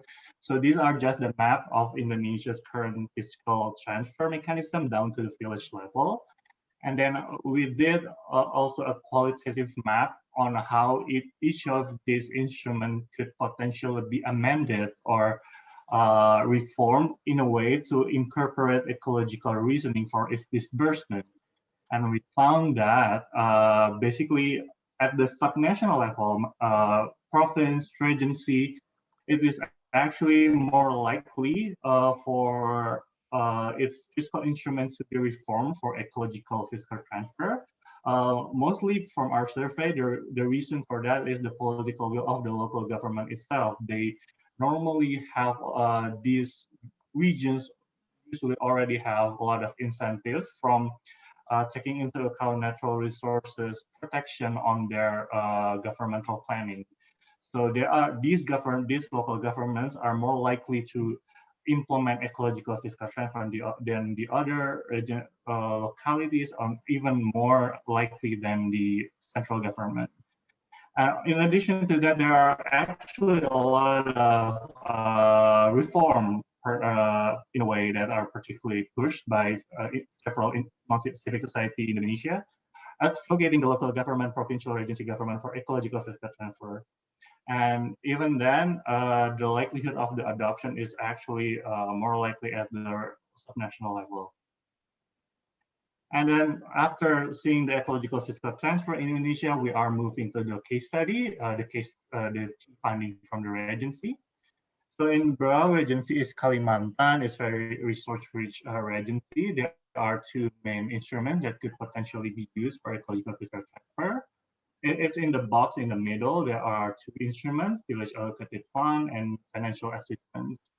And the village allocated fund, or ADD, actually usually has higher amount of fillings than the financial assistance instrument.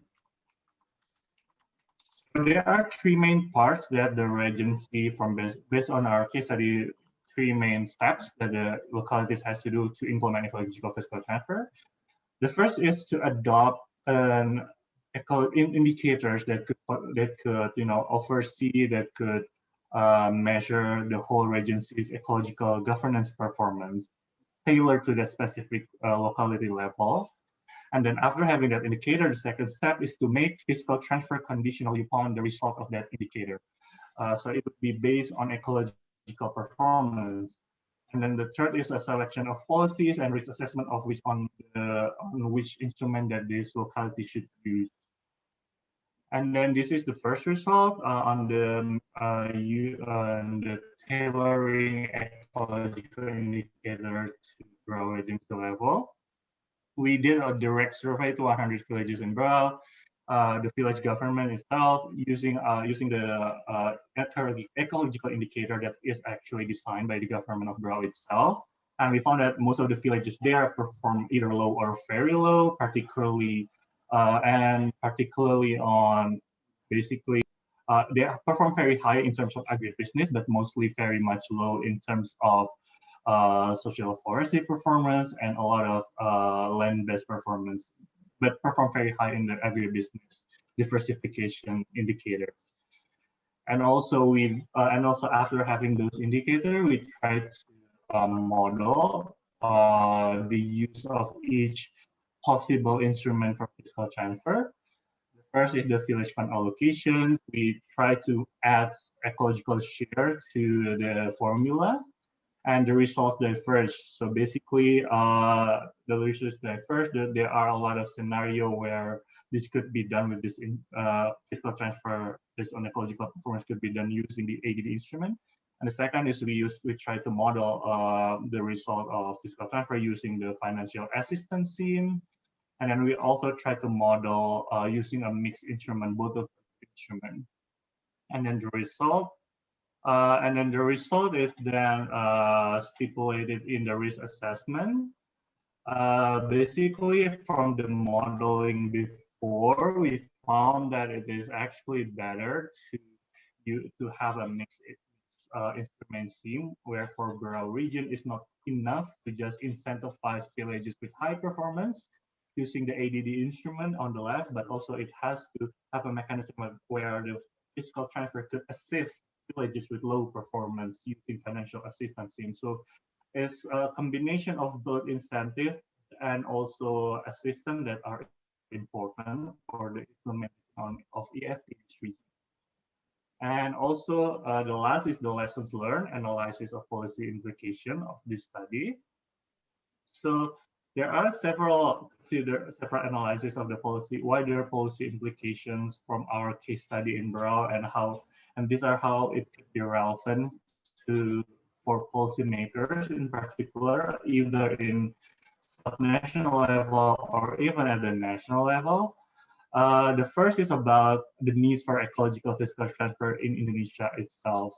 So it is important for EFT mechanism at subnational level to be tailored for that localities.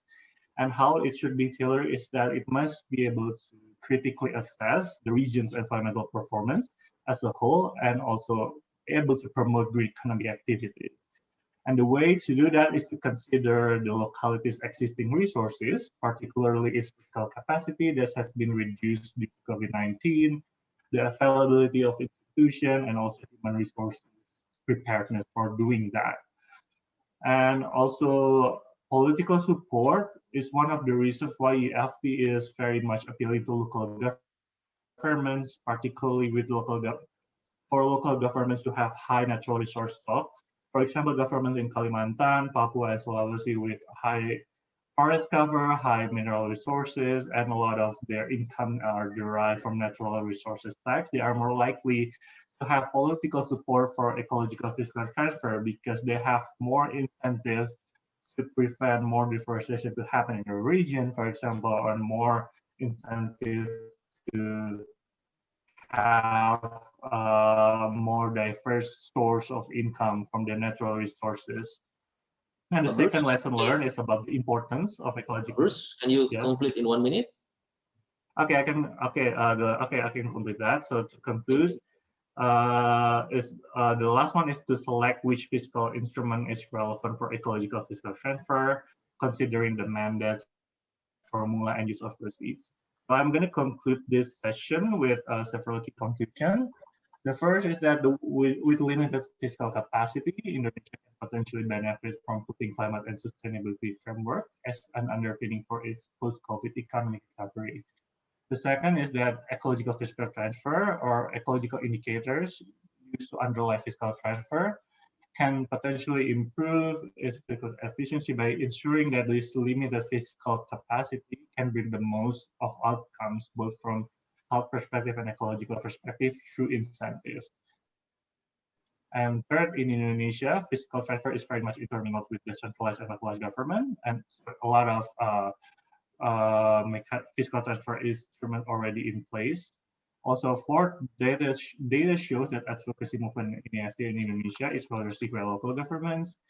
And also, the last one is that from our case study, it is important to consider three main steps on ecological fiscal transfer implementation. The first is an adoption of tailored localized ecological indicators. The second is the use of fiscal incentive, and the third is the use of fiscal assistance for both high-performing and low-performing villages and ecological governance. So that's all from me. Thank you very much for your attention. So I'm gonna be back to you. Thank you, Pak Bruce. It's very interesting and it's very detailed because you talk about a very specific case study in a regency, right? So the first opportunity for discussing your topic or your materials will be given to Professor Sochio Lee. Professor Lee is a professor at Faculty of Economics, Meihei University in Japan. He graduated from Seoul National University and received his PhD at the Graduate School of Kyoto University. He had worked for the Federation of Korean Industry as a team leader of Economic Research Department. He has researched desirable energy and environmental policy design for sustainable low carbon economy of East Asia for more than 25 years. Prof. Lee, it's all yours now.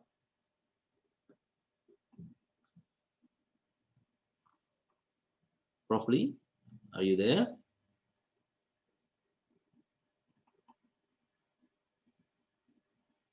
Professor Lee?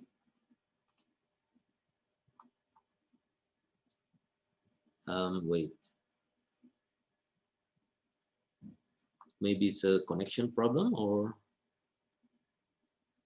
I'll check it, Professor Lee, in the list. But while we're waiting for Professor Lee, maybe I have just a general question for Mr. Bruce. My 2 cents, my comments, right? So the ecological indicators are, to my view, are rather at the output and outcome level. You agree with that, Mr. Bruce?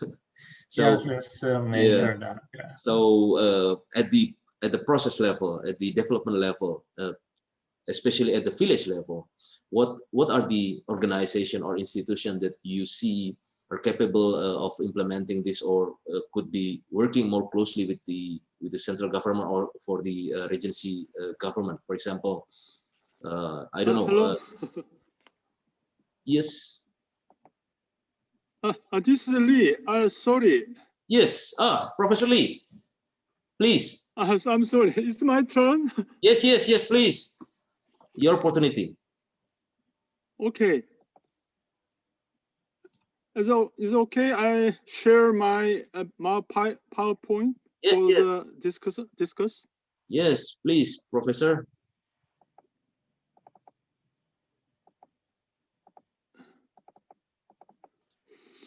Let me know if you have trouble with that.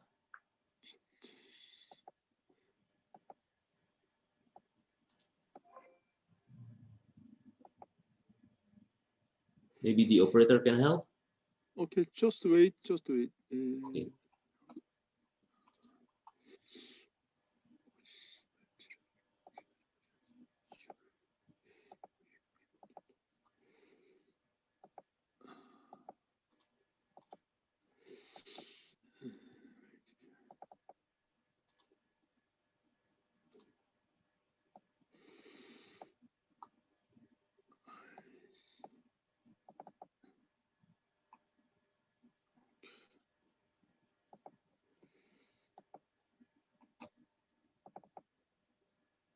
It's okay.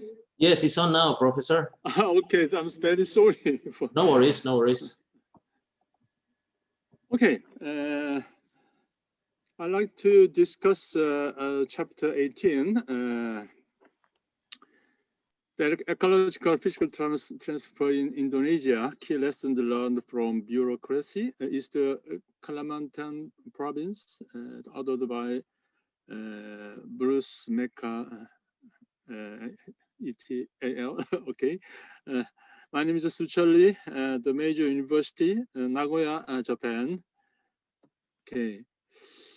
The aim of this study, I already the other presented again to understand the state of ecological physical transfer in Indonesia in order to propose viable policy options in EFT for Bureau Regency East Kalimantan. And the second, assess the region's environmental performance using an existing indicator, IDM, as an indicator for EFT from higher level governments to lower level ones. Finally, to utilize the key lessons learned from Barrow's proposed Regency level EFT to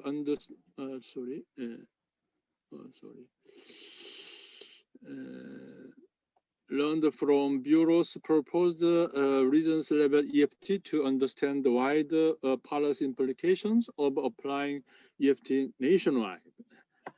And the contribution of this study illustrates how the local governments can take an active role in shaping a local level EFT that could potentially bring tangible ecological outcomes in Indonesia using Village Development Index.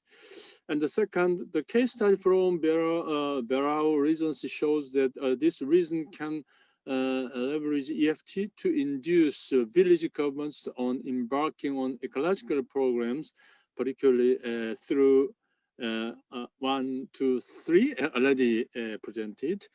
The third, the adoption of EFT can potentially bring potential wider implication on wider fiscal governments, particularly in terms the discussion on the effectiveness and efficiency and equity.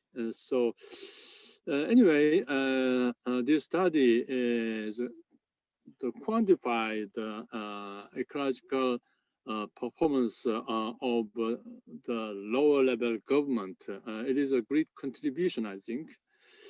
So, and question comments, I have 3 question comments.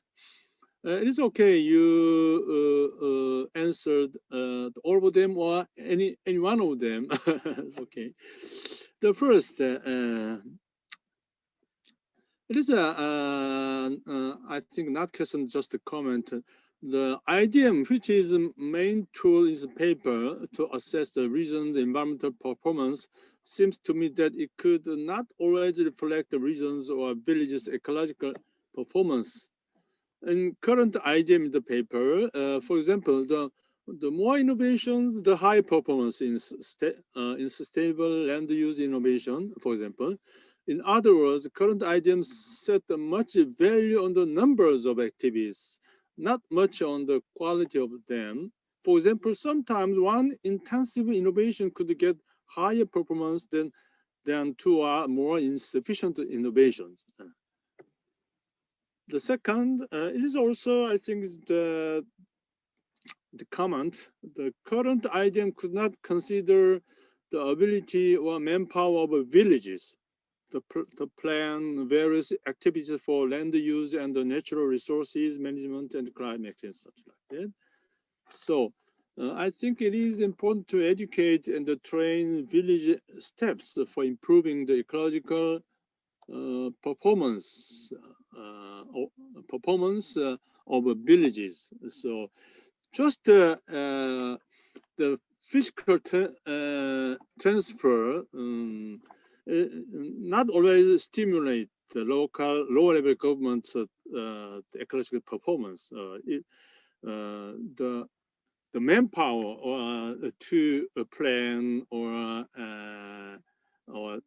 to fulfill those projects. So finally, I recommend a bottom-up approach should be considered on ecological physical transfer. And just for example, The higher level government recruit the project to lower level government on activities for ecological improvements and adopt project which is expect to make higher ecological outcomes. And the higher level government should enhance education about ecological planning of a lower level government. So this kind the education to the lower level, to step of lower government to fulfill or to enact those ecological projects is very important, I think. So this will stimulate the ability of a lower local governments to plan and perform the ecological project. That's all. Okay. Okay, thank you, Professor Lee. That was a very great comment from you. Thank you. Yes, Mr. Bruce. It's okay. Oh, yes, I stopped. Okay. Yes, you okay, can. yeah, I already take notes of your presentation. Yes, Okay, you can okay, I'm respond gonna immediately. respond one by one. Okay, I'm gonna respond one by one. The first is that the index cannot measure, could not always reflect regions or village ecological performance. That I agree with you. So basically, the process in which we design these indicators is first is that to look at the existing regulations. So this index is actually regulation made by the Ministry of Village, and then we try to modify that based on the input from the local government, based on the character of their landscape. So, and those are the results that came in. And I agree with you that the result always does not, it cannot fully reflect performance, even though there are clear indicators like the number of projects, etc. It doesn't measure the quality of projects. And I agree with you that I think I need to put that in my paper that further needs to be considered in order to measure the quality, not just the quantity of the indicators, yeah, based on your comment. So thank you for that. And the second comment is that the current indicators could not consider the ability of manpower of villages. I think this also resonates with your questions. So basically, yeah, when we did our research, this was basically the snapshot on the output and outcomes, not the process leading to the creation of that output and outcomes at the village level. And even from that, we found that most of the results of those output from the measured from the index is either low or very low. So even without considering the process, the manpower, we found that the performance is generally low, and this could reflect on the manpower ability of village level officials that they need capacity building, they need assistance.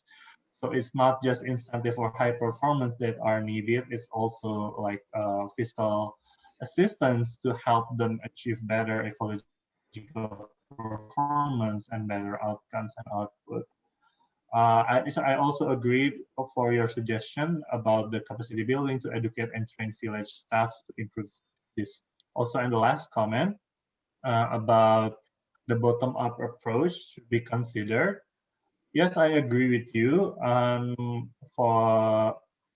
agree with you that it is important for a higher level government to be more, in a way, reaching out to the lower level government to give them capacity building they need and to give them the example pilot project that they need to develop further by themselves. And also, this is actually that came up on the field that there are a lot of issues about village level capacity. And that is why it is important for the fiscal mechanism at the local level to support that mechanism, that it needs to be allocated for that reason, for assistance, for incentive, etc., and that to have wider collaboration for non-public sources, even from grants, to do that specifically. I think, yeah, so thank you, Professor Lee. Those are my response. Okay, thank you very much for your answers. I fully accept. Thank you. Professor Lee, do you have further remarks on Mr. Bruce's answer? Okay, I'm okay. Yes. Oh, okay. Thank you, Professor Lee. So, thank you very much. Yes. I wish we can carry on, but we have very limited time. We are a bit behind the schedule. So, but I believe beyond this event, there will be some more interesting discussion between, between the participant and the presenters. So let's give another round of applause for Professor Lee and Mr. Bruce for this very insightful session. Thank you. All right. Thank you, Mr. Bruce. Thank you, Professor Lee. So we have to move on to the next part of this session. In the next part, we will have a speaker, Mr. Arifuddin Miftahul Huda from Ministry of Finance, the Republic of Indonesia. Mr. Arifuddin, are you there? I'm here. Yes, Mr. Arifuddin has been working in the Ministry of Finance since 2011. He received his bachelor degree of accounting from Sekolah Tinggi Ilmu Ekonomi Indonesia and Master of Accounting from Universitas Indonesia. He has won the innovation competition in Ministry of Finance in artificial intelligence as financial advisor, model for local governments. He's going to talk about the determinants of green development implementation in local governments of Indonesia and its impact to local fiscal independence. Mr. Arifuddin, it's all yours. Thank you very much, Mr. Repindo. Good afternoon in my time zone for everyone, dear everyone. I'm Arifuddin Miftahul Huda. I'm from Ministry of Finance, Republic of Indonesia. Let me share my screen. Firstly, it's such an honor for me to be here to share with the expert. I would like to present my paper about determinants of green development implementation in local governments of Indonesia and its impact to local fiscal independence. First of all, for introduction, there are some legal basis of green development in Indonesia. There are Minister of Internal Affairs Regulation number 7 in 2018 about formulation and execution of strategic environmental studies in formulation of medium term of development plan, and Presidential Decree number 59 in 2017 about the execution of SD Sustainable Development Goals achievement, especially in goal number 13. But in the fact, environmental budget in local government is still low priority in their regional budget. The average portion of municipalities' environmental expenditure in 2011 until 2019 is only 1.86% of the total budget. And in the pandemic era in 2020, environmental budget reduced until 21.55%. This is one of the top 3 reduction in the functional expenditure budget in 2020 because of pandemic, based on the policy of central government to that mandates the local government to reallocate their budget in order to handling the pandemic of COVID-19. So my research question are, what are the determinants of green development implementation in local governments of Indonesia? And the second one is, why do local governments need green development? Is green development can enhance their fiscal independence? Because the fact, average of local tax revenue contribution to total local own revenue in 2011 until 2019 is 70.26%, but the average of local fiscal independence is still low, is still in 23.09%. if it is breakdown to the regional level, province have more higher local fiscal independence. They have 49.13%, but municipalities is still low, just 12.4%. So the limited, the scope of this paper is focused on the data of municipalities in Indonesia. This is some literatures that that been used in my paper. I will skip this because there is limitation of my presentation time. So the research methodology in my paper, I used two SLS model. I used two independent variables. They are local fiscal capacity and human development index. Human development index represents the standard of living in local government. And I have three controls variables. They are construction cost index, number of population, and area size. So and I use environmental expenditure as instrumental variable, and the dependent variable is local on revenue. That represent local fiscal independence. The descriptive analysis of my paper is we can use box and whisker plot of local fiscal capacity to show the distribution of fiscal capacity among the municipalities. The distribution, most of municipalities is still under 2 trillion rupiah, but there are some municipalities there are have higher local fiscal capacity, and from 2011 until 2014, Kutai Kartanegara is the highest municipalities that have the highest local capacity, and Surabaya City is the highest has the highest local capacity from 2015 until 2019. And the distribution of the local government's HDI, or Human Development Index, we can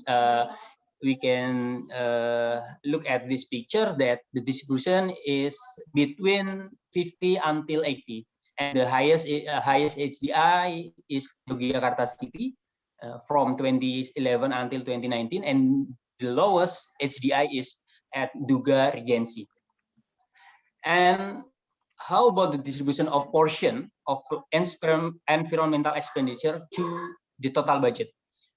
This is the map chart of the portion of environmental expenditure. Yeah, and we can use box and whisker plot also to show to look the distribution of the portion of environmental expenditure. And most of the municipalities in Indonesia is still have the portion lower than 6%, and most of the highest municipalities that have the highest portion of environmental expenditure is in the city region. They are Tangerang City, Denpasar City, Tangerang Selatan City, and Surabaya City. There are also Bukit Tinggi City, and the box and whisker plot of portion of local fiscal independence. It is measured by contribution of local on revenue to the total revenue. We can see that Badung has the highest local fiscal independence from 2011 until 2019. We know that Badung is one of region in Indonesia that has strong tourism sector that can support their fiscal independence, especially from hotel tax. So it is the scatter plots of my variables. It shows us that fiscal capacity and environmental expenditure have positive correlation. SDI and environmental expenditure also have positive correlation, and environmental expenditure and fiscal independence is also has positive correlation. So it is my equation modeling. I use environmental expenditure as instrumental variable, and the independent variable is fiscal capacity and SDI, and the dependent variable is local on revenue. This is my regression analysis result. So based on this result, we can conclude that fiscal capacity and SDI have significant and positive impact to environmental expenditure. It seems logic because the higher fiscal capacity, local governments have more flexibility in their budget, so they can allocate more portion in their budget to environmental expenditure. And it is the same in the HDI. The higher HDI, so the local government have higher standard of living, so they are not necessary to allocate more budget to provide some basic services, because the basic services in this area is more adequate, because so they can allocate more to the environmental expenditure. And the higher environmental expenditure, the higher local on revenue. It can be explained because if local government allocate more budget in environmental, they can have a more high quality of environmental, and can be attract tourism demand, and it can be enhanced tourism demand to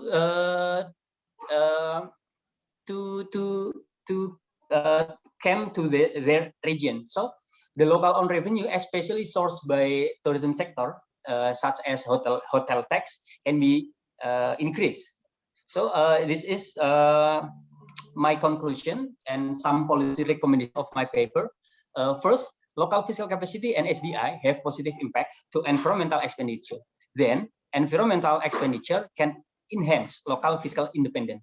This result can motivate local governments to allocate more portion of environmental expenditure in their budget, in accordance with Nudge theory and normative isomorphism in institutional theory. This central government also can formulate some policy to enhance the local green development in local government in Indonesia. A regional incentive fund can be utilized as reward mechanism to enhance local green development. And the second recommendation is central governments need an integrated information system to monitor and evaluate the performance of local governments in green development. So there are local government is not necessary to submit a manual report that is more bureaucratic, but it can be monitored and evaluated by using automated integration information system. That's all for me. Thank you very much, and I hope I get some comments to improve my paper. Yes, thank you, Mr. Arifuddin. So it's very insightful. So if we devote more resources for environment, the environment will pay us back, right? That's quite interesting. So for the discussion, the first opportunity to discuss your interesting paper will be given to Miss Ahreum Kim. Miss Kim, are you there already? Yeah. Yes. Miss Kim is an associate research fellow, Korea Energy Economics Institute, the Republic of Korea. She received a master's degree in business analytics from the Ulsan National Institute of Science and Technology. Her fields of interest include energy transition and electric power industry. Ms. Kim, floor is yours. Yes. Good afternoon, everyone. My name is Mary Kim. Can I share my presentation file for discussion? Yes, please.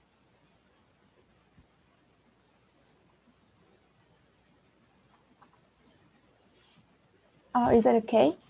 Yes, it's clear. Okay. I'm happy to present on our opinions about this study. And first of all, I want to say thank you to the authors to conduct such an important and meaningful study. And I will shortly and briefly talk about the contribution and some small questions that we have about this study. First, contribution.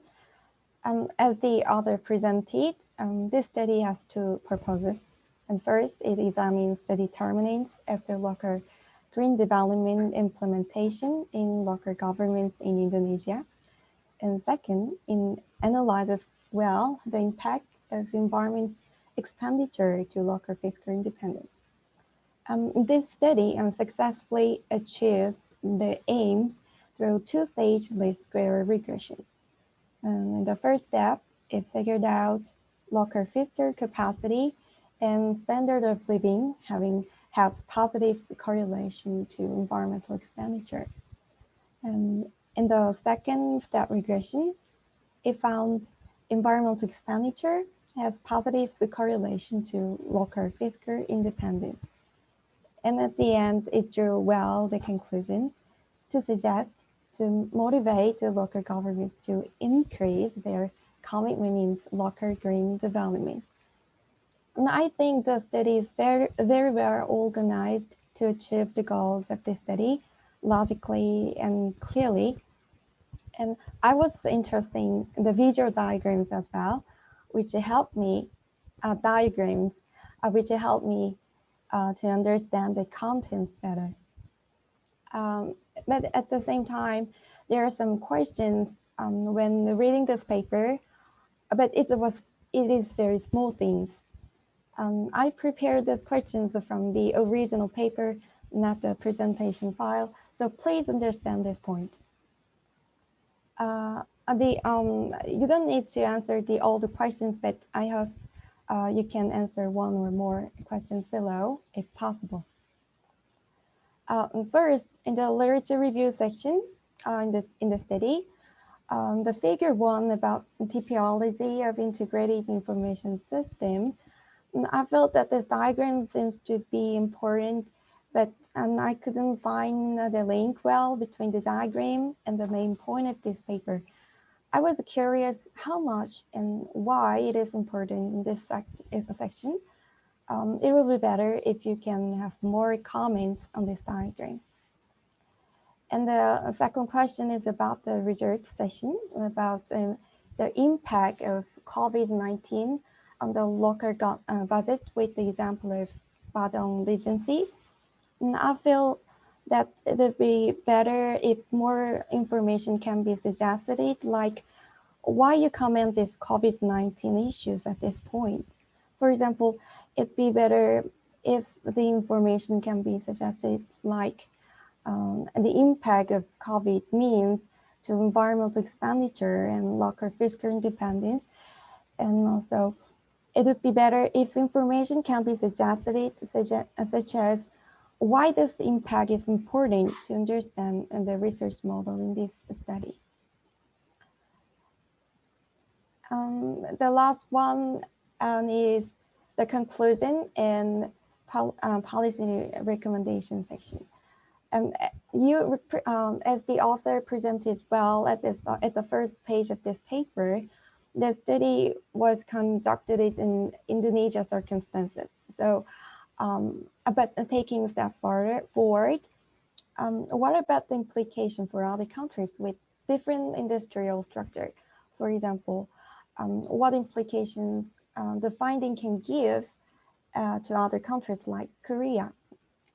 Korea has different industrial structure from Indonesia, but and it is highly dependent on energy-intensive industries such as steel and petrochemicals. The short comments about the other countries can be more helpful to the readers. And this is all we have. Thank you very much. Okay, Ms. Kim, thank you for your comprehensive notes, review, and remarks on Mr. Arifudin's paper. Mr. Arifudin, would you like to respond? Okay, thank you very much, Ms. Kim, for the comment and for my improvement. I will try to answer one by one. There are two main topics, two main comments in my perception. The first one is about integrated information system, how the relationship, why I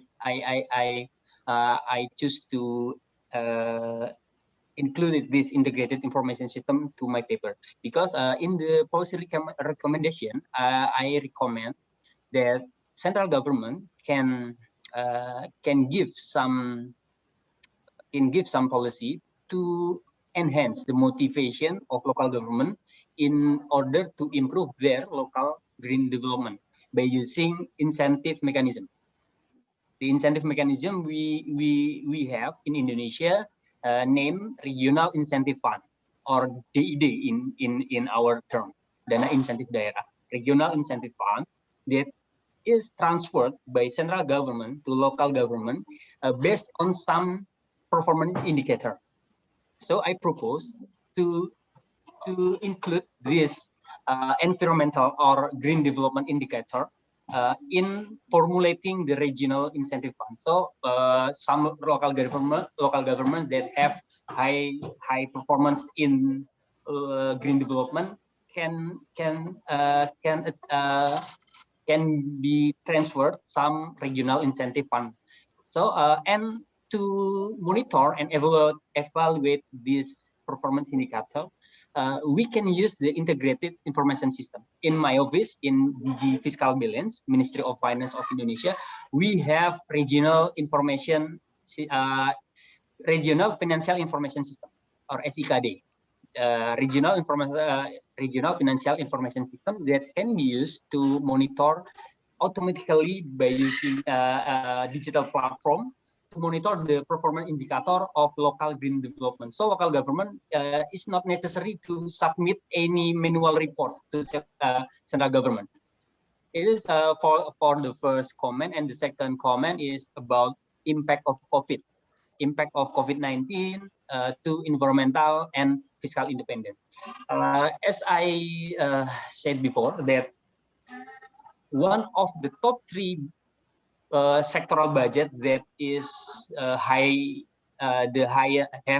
highest reduction in 2020, because there is some policy to reallocate the budget to handling the COVID-19, is environmental expenditure.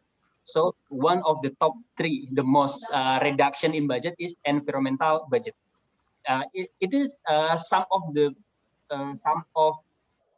evidence that show us that environmental budget is still low priority in local government in Indonesia. So the impact of COVID-19, especially about the budget reallocation, is so impactful to environmental budget, and this is also impact the fiscal independence. Let me use the example of Badung Regency, that is their local own revenue is sourced more than 80% from tourism sector. Is if we analyze year on year, 2020 versus 2019, so Badung Regency, especially in hotel tax in 2020 reduced some significant amount of realization of their hotel tax if we compare to 2019 because of pandemic of COVID-19. So why this impact is important to understand? Because COVID-19 COVID-19 impacts the budget structure, both in the revenue structure and the expenditure structure. So it is important to be understand in this paper. And the last one is it can be applied to other countries with different characteristics. It is one of the limitation of my paper. My paper scope is just evaluate and analyze the data of local government in Indonesia. So maybe, in my opinion, its model can be applied in other countries that have similar characteristic to local government in Indonesia. But in general terms, I think that my result of the model can be applied in the general terms, that the higher environmental expenditure, the higher benefit they can achieve from it. That's all. Thank you very much, Mr. Thank you, Mr. Arifuddin. Ms. Kim, you have any further remarks on? That's all. Thank you. Okay. Thank you very much. So Mr. Arifuddin, I think your paper is triggering is very interesting. It's triggering many questions from the audience. So unfortunately, we don't have enough time to answer all of that. So I will read some of them, and maybe you pick one that you are more comfortable to answer. Like, for example, there's a question from me, Ibu Herdianti, how to link the how to link your paper with the green medium-term national development plan. And then there's a question how you test the validity of your instrument in your estimation, and also how to reflect the potential at the village level rather than a central government oriented approach. And also the tourism related activities. Which one you want to, you can just pick one. And will you be willing to answer those questions later after the session by typing it in Q&A box, Mr. Arifuddin? Okay, thank you. Yeah, you pick one maybe, and then you answer the rest in Q&A box. Okay, thank you. Thank you, Mr. Ravindo. Okay, about the RPJMN from Ibu Herdianti, about the RPJMN that we can refer on RPJMN 2020-2024 for guidance the green project for local government to adopt. I agree with this. So one of the legal basis of my paper also about the green development in RPJMN. So it can the medium term plan in Indonesia called RPJMN. So we can refer to RPJMN to formulate some policy that can promote or motivate local government in improve their local green development. I think it is enough, Mr. Ravindo. Thank you very much. Okay, please answer the remaining question from at the Q&A box, Mr. Arifuddin, because it seems your paper is very interesting for the audience. So I'm afraid we have to conclude here because we still have the last part of the session 8. So, but first, please give a round of applause for our speaker and discussant. All right, so now we're moving on to the last part of our session today. We have Dr. Nur Syaifuddin as a speaker. He's going to talk about sustainability and equality tendency challenge, regional evidence from Indonesia. So Mr. Nur Syaifuddin, Dr. Nur is a senior policy analyst at Fiscal Policy Agency, Ministry of Finance.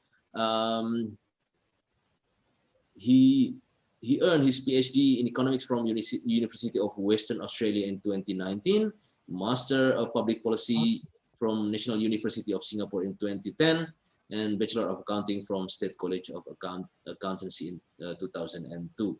Please, floor is yours. Yes, thank you, Pak Ravindo, for your very nice introduction. And today, maybe someone can share my presentation, yeah. And today I will talk about my draft of paper. It's discussing the sustainability and equality tendency challenge in Indonesia regional evidence. My outline will be here next. Will be talk about the background, the review of the literature, the existing literatures, the research method and data issues, and the result of the distribution dynamics. And I will try to conclude my paper in the last session. Next, sorry.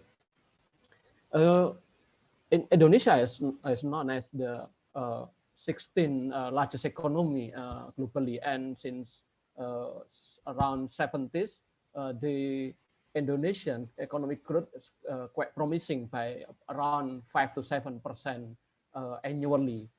But at the same time, it costs about 5% of GDP per year in terms of the environmental degradation. and most of these environmental costs goes to the poorest in the society. So then raise an issue of sustainability of the development of Indonesia with this regard. Next. So then the current discussion globally that the sustainable development has become the goal of the development across countries, and Indonesia also mentioned it in the country's long and medium-term development planning, that Indonesia's development goals is one of it is to achieve a just and sustainable development for the whole of society. Next.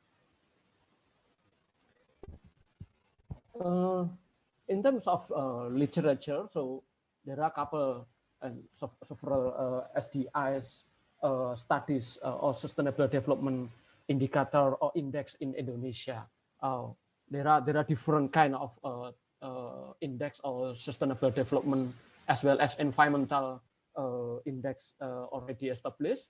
The first is by Repetto in 1989, continued by the System of Integrated Environmental and Economic Accounting, and Genuine Saving by Ali Sabana and Yusuf in 2003. And then it was continued by the Ecoregion Domestic Product by Yusuf in 2010, and a Composite Sustainable Development Index by Octavianus and Fauzi and Octavianus in 2014. On the other hand, there are several studies of convergence studies in terms of sustainability. Most of them does not study the overall sustainable development perspective, but only a couple of aspects of sustainability that are discussed during the study of convergence in sustainability. And next, I expect from my paper, from my study, that I may examine the distribution dynamics of sustainable development index in Indonesia. And then, in terms of a previous study, there are some I do not want to go to the formula quite deep, yeah, but here's the study where the convergence of sustainable development index developed, yeah. It's by Kwah in 93, Johnson 2005, and Chong and Wu 2012, where as using the Epanechnikov kernel function. And next.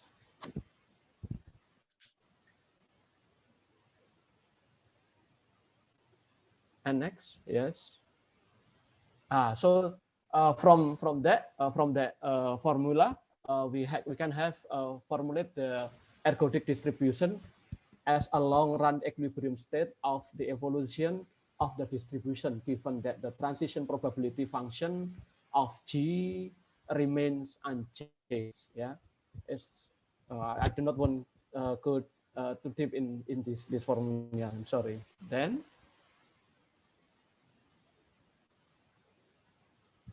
Yeah, for the data issues, the Sustainability Development Index was provided by study by Saifuddin and Wu in 2020, where that study provided the SDA or the Sustainability Development Index for 2000 until 2013, where there are two scenarios implied following Fauzi and Octavianus in 2014, that there are two scenarios, the same weight for all indicators, and the second scenario is same weight for all aspects.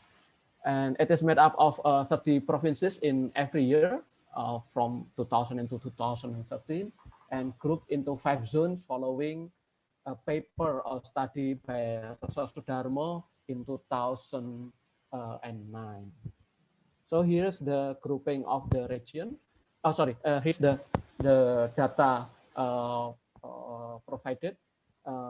The first scenario is that all indicators. There are 20 indicators in the paper where these 20 indicators were equally weighted. And on the scenario 2, this the Sustainable Development Index divided for 4 aspects where all aspects then equally weighted. And then, yeah, and here's the groupings following the Rasa Sudarmo in 2009, where we have R1 as Sumatra region, we have Java Bali region, Kalimantan region, Sulawesi region, and East Indonesia region. And then, oh, the purpose of grouping itself is to make the analysis easier, and we can have we can see the tendency of each cohort of the provinces for each region based on the analysis then. And then we can see in here that next, yeah, this is this figure provided the transition probability kernel for sustainability of all provinces with annual transitions. So we can see in here that there are 2 pictures in here. The first one is the 3D plot, and the right-hand side is the counter plot for 1-year transition. Yeah, and from here, in general, we can see that there is a tendency that all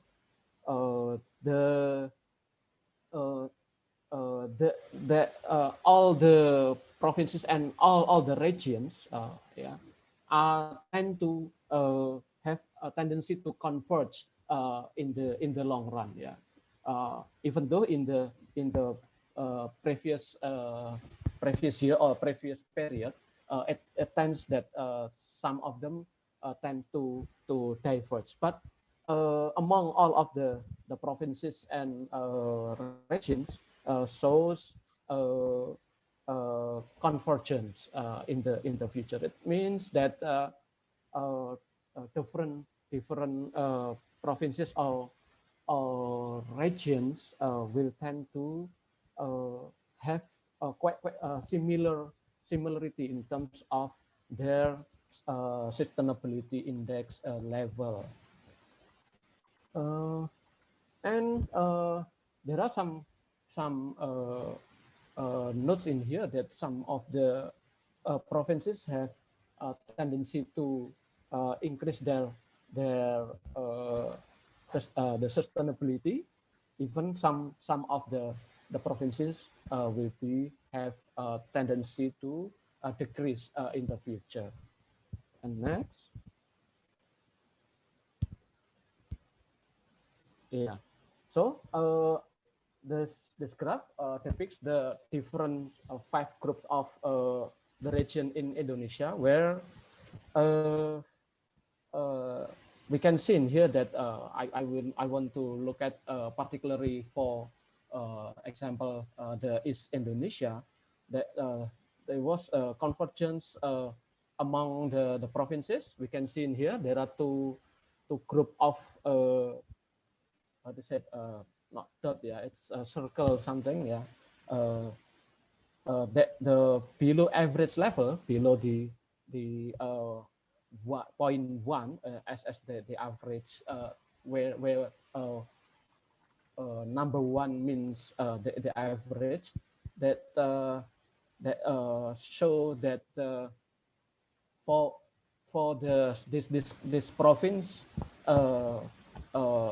they have tendency to converge. But we can see in here that in the future there is a tendency for East Indonesia to have a how to say different different level of sustainability where inequality can be observed in this regard. And for Java region, we can Java Bali region, we can see in here that the convergence quite how to say since the convergence is all over the region. It means that the province in Java Bali region tends to have same level how to say convergency in the field, and they have the highest peak on the level above 1.2 below the 45-degree diagonal line. So the convergence of the sustainability index was exhibited in here, and this is due the provinces with a sustainability is level below 1 tending to increase, while over Dr. the same Noor, period, can you conclude in 2 minutes? okay, well, over the same period, the provinces above 1 tend to decrease. So I will move to the next slide. Yes. So here's the ergodic distribution for relative sustainable index of all provinces in Indonesia. It seems that the single modality of distribution reveals that in general, all of the provinces will tend to converge, but the highest level peak around 1.03. It means that there are tendency to increase the sustainability level in the future. And maybe we can move directly to the recommendation and conclusion. Again, yes. Yeah. So from the findings, yeah, this is still in the initial findings that even though some provinces with a large sustainable development index value have a tendency to diverge, yeah, but most of the provinces tend to converge in the future. And the Java Bali region will achieve a high level of sustainability, while Kalimantan and Sumatra have a tendency remain at the same level. But there is a challenge for the eastern regions of Indonesia because they have a tendency to achieve a lower level than the other regions. So the combination of divergence and inequality in the future will be the challenges for East Indonesia and Sulawesi regions. So then the government priority should be more address this issue to boost the level of sustainability and maintain the equality level in the Sulawesi and East Indonesia region. Thank you, and I will come for any discussion of my paper. Thanks. Thank you, Dr. Noor. It's very, very insightful. So, in order to discuss your rigorous and technical paper, we have Professor Tapan Sarker. Professor Sarker, are you on board already?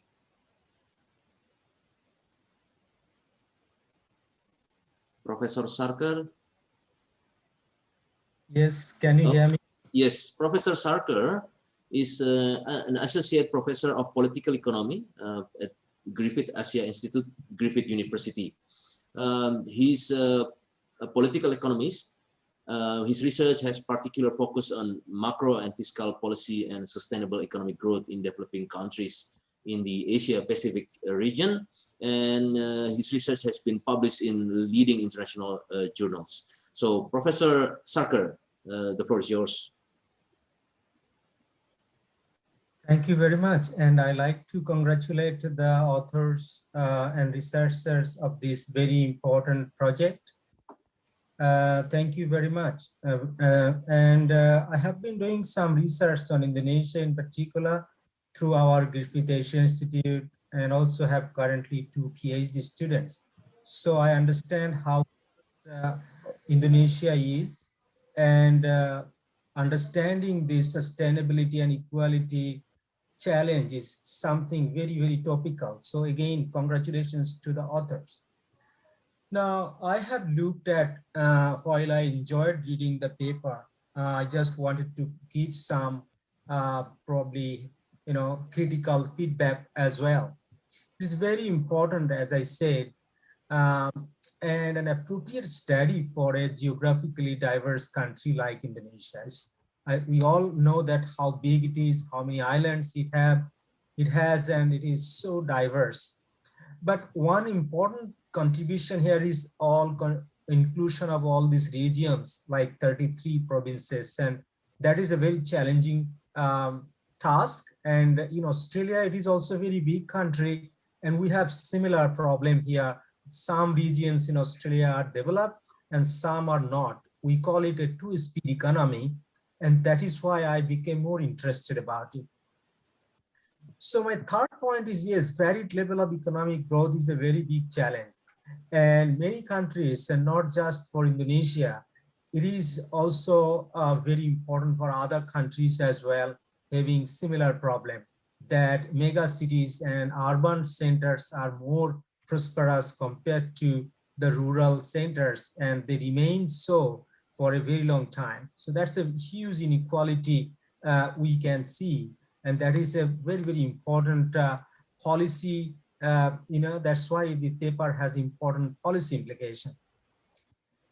So now I'm coming into some thing that in some part of the literature, when I was looking, I thought that there have been more focus on environmental issues, but when you are talking about sustainable development, and the concept also look at social and economic aspects as well. So I thought a focus on all the triple line, bottom line, like TBL, needs to be there in the conceptualizing of the paper.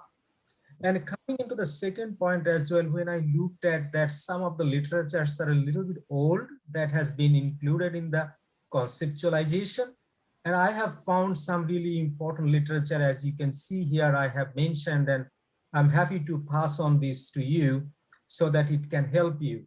And that literature not only focusing on that sustainable development and this one, but also focusing on the nexus between sustainability and economic growth.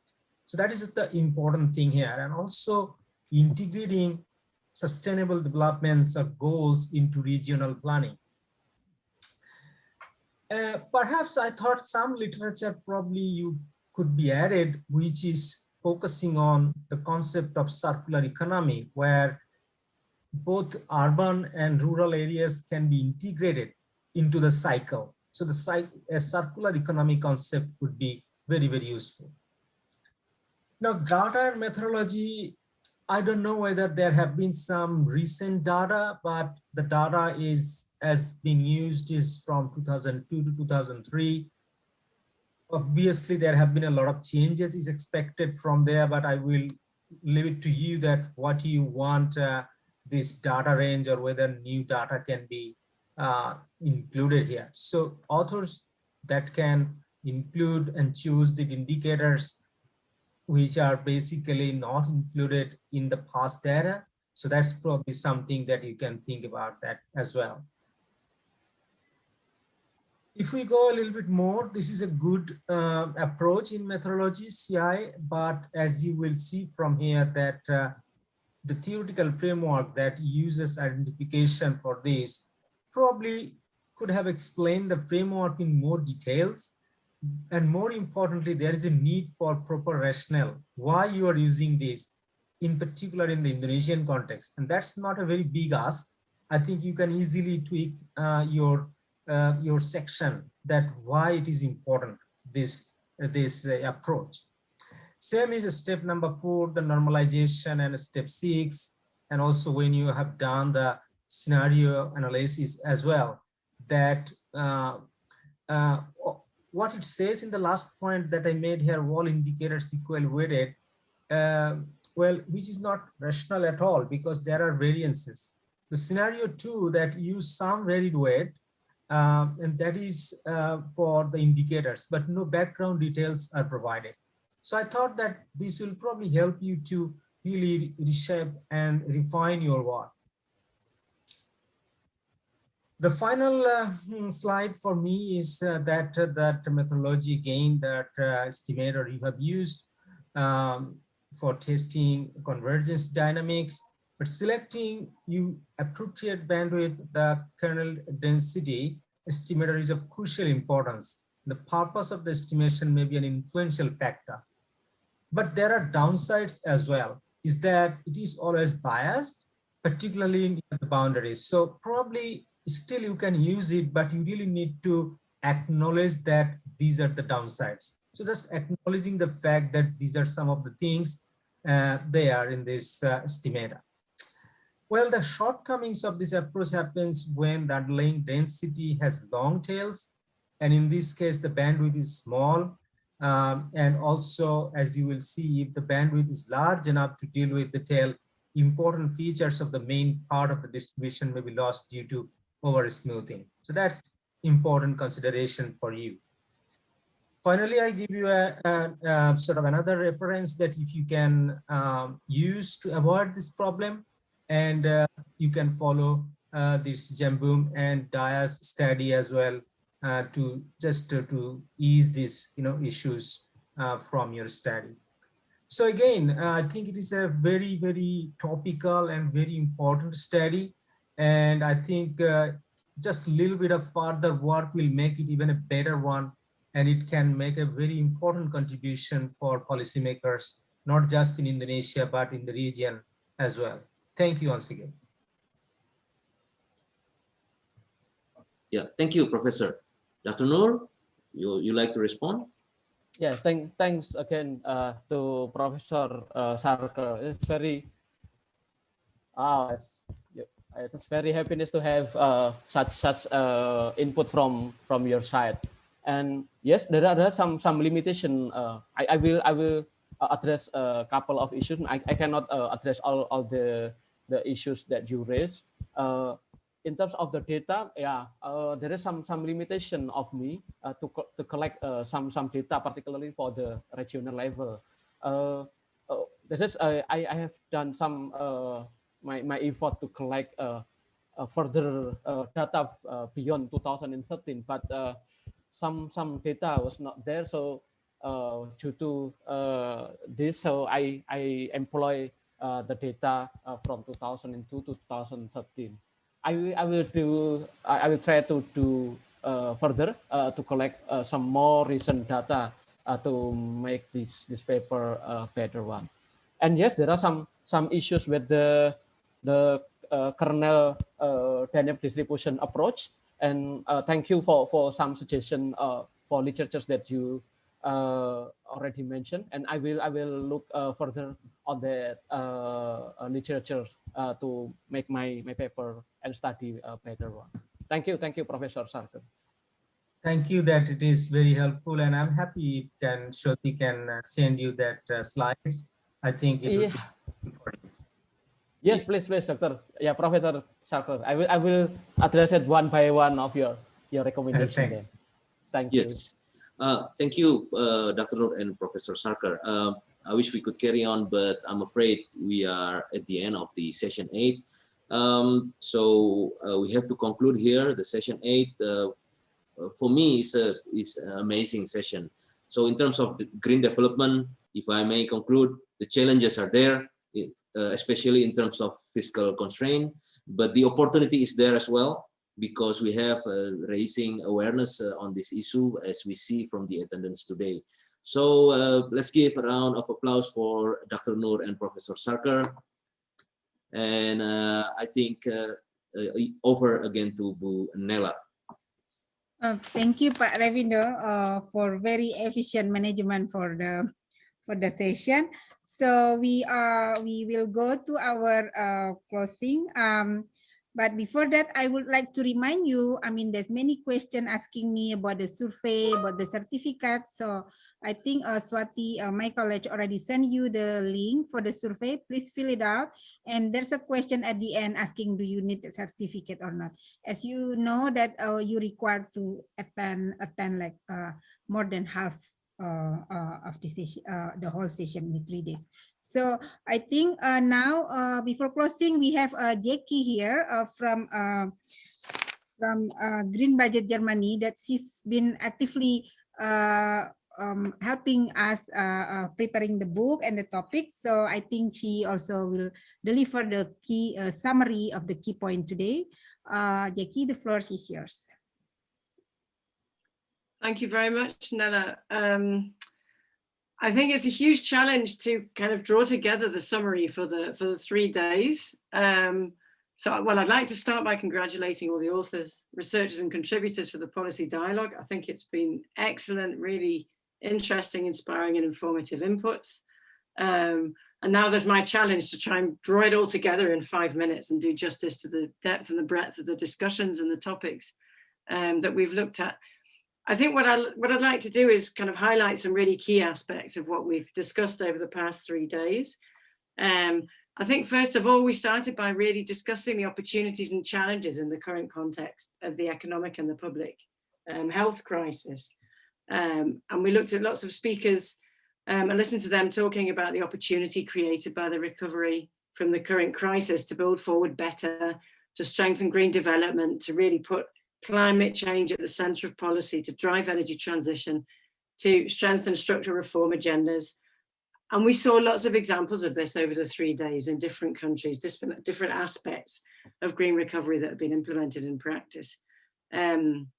We also discussed the pressure resulting from limited fiscal capacity and fiscal space, and creating as well more pressure for efficient spending. We're talking about that today. ADB gave a presentation thinking about how local governments as well can make their spending more efficient, thinking about fossil fuel subsidy reform and how to reduce wasteful spending on that, thinking about efficient revenue raising, which is likely to include green fiscal policy in the medium term at national level and at subnational level as well. And I think these stories are really encouraging because we know that aid is absolutely critical for combating climate change. What happens here amongst the most dynamic economies in the world is going to be decisive in terms of meeting the challenges and the targets of the Paris Agreement.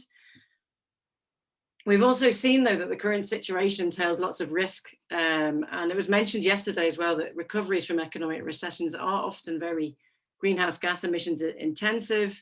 We can see many countries are persisting in subsidizing fossil fuels. The price of carbon remains too low to really incentivize investment in renewable energy and energy efficiency. And there's a prevalence of coal in the energy mix, which has been highlighted in many countries. There's a high proportion of coal still being used for power generation. And I think in that context, the solution that we've seen that's been most discussed over the 2 days was carbon pricing. What I mean by that is also fossil fuel subsidy reform, as fossil fuel subsidies are in essence a negative carbon price. We've looked at carbon taxation and hybrid models. Paul Eakins talked yesterday about the advantages of a carbon tax. They're efficient, they bring about emissions reductions at a low cost, they raise stable revenue, they can stimulate investment, an impact on competitiveness in low carbon households, which have also been discussed quite a lot over the past 3 days, can be mitigated and addressed. And we saw lots of evidence from modeling and from actual examples about the possible impacts. And I think I'd like maybe just to highlight some of the most important political economy lessons that I think that came out of that from the authors and the discussants. We could see that the combinations of instruments can be really effective and more effective than single instruments, and that it's important to understand how they interact. To see the ways in which carbon pricing and fossil fuel subsidy reform can create energy markets where renewable energy can compete, where you can begin to really leverage private investment in renewable energy as you bring down the levelized cost of energy from renewables. We saw how important data was to make costs and benefits transparent, to see the benefits on paper and to be able to communicate those to a wider audience within government and beyond, to electorates as well. We talked about terminology, whether to talk about a levy or assess. Quite a few countries are discussing carbon pricing, but actually giving it another name. And we also touched on the possible impact of border tax adjustments, which are expected to come in the European Union and in the USA as well, and the impact that that may have here in Asia and elsewhere in the world on competitiveness discussions and what the decisions that can be made around carbon pricing are in relation to that. And finally, I think one thing that perhaps wasn't touched on very much is the importance of local air pollution as well in relation to fossil fuel combustion.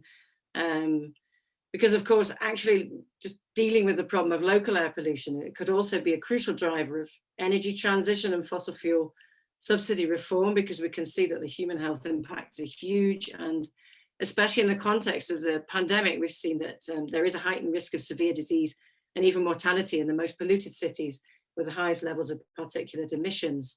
So there's another argument, of course, in there, not only the climate argument, but really we need to think about these local environmental policy arguments as well.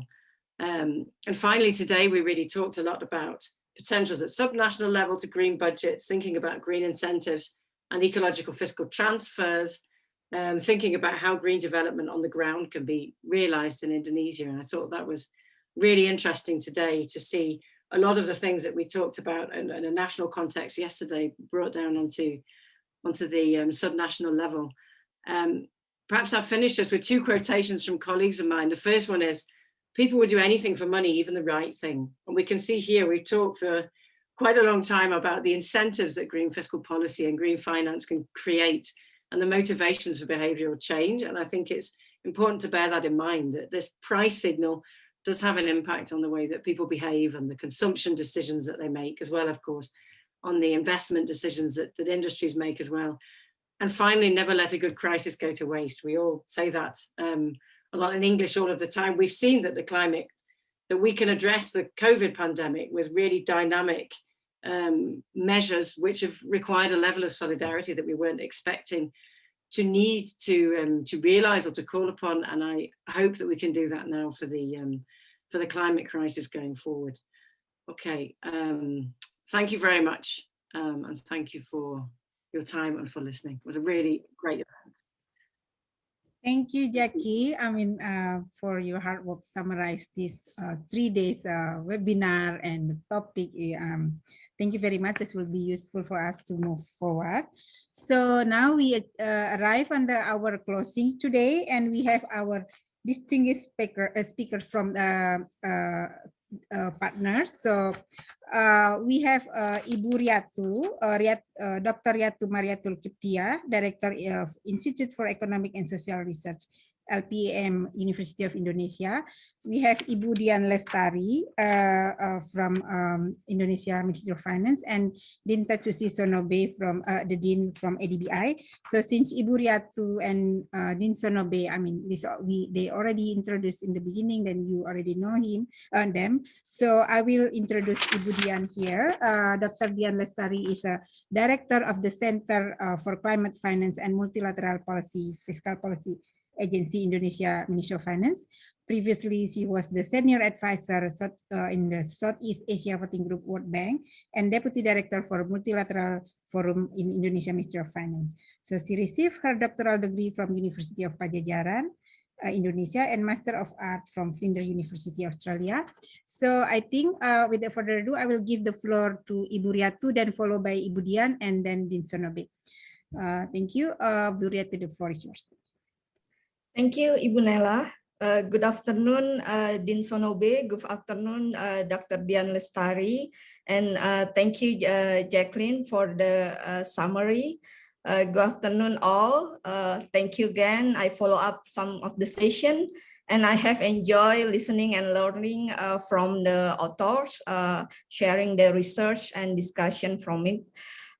This 3-day policy dialogue, we have session in which author discuss the framework on fiscal instrument, how government budget need to transform and have an adequate fiscal instrument either on revenue side or expenditure to support green development.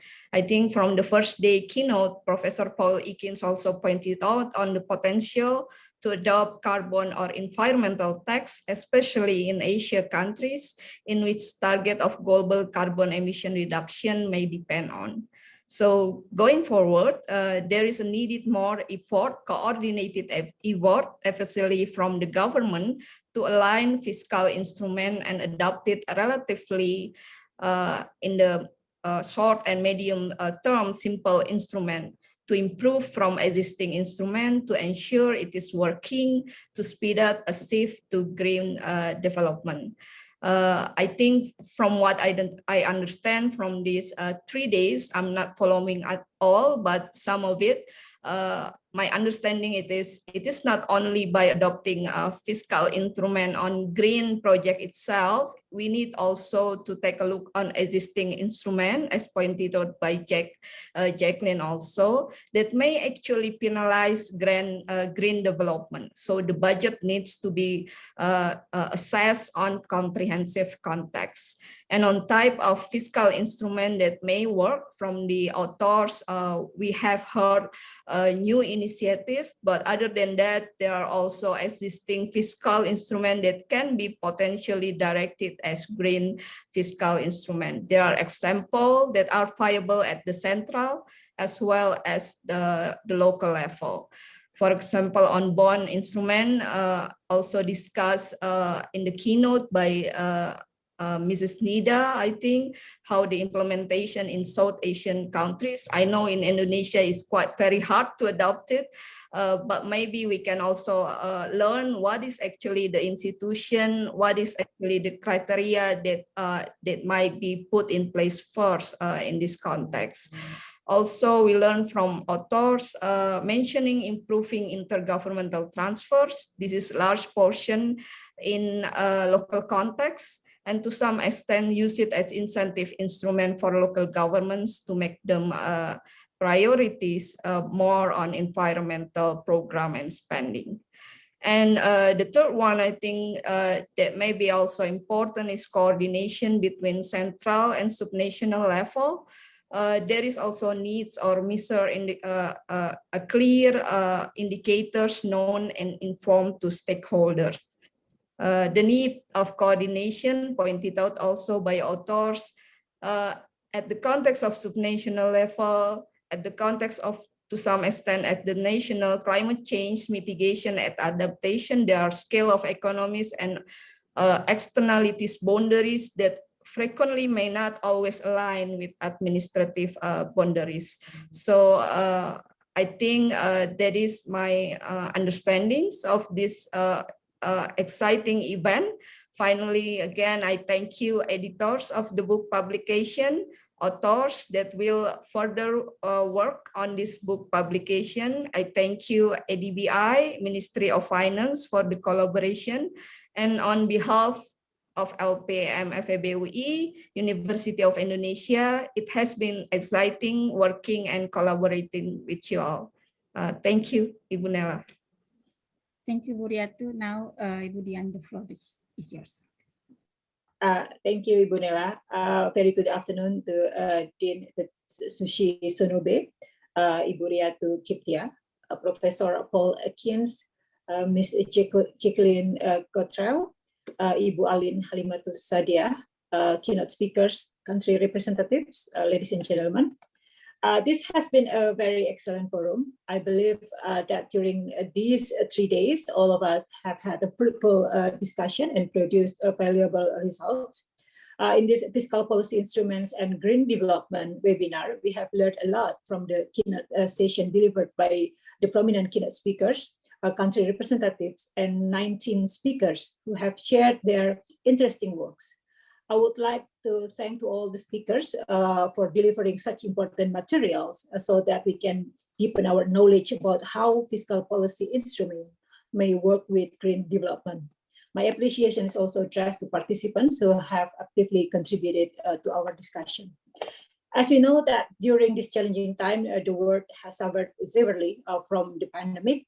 The IMF estimated that the economic performance in 2022 is contracted to about 3.5%, while even though the global economy is projected to rebound this year, but the recovery is expected to be weak and uneven across country.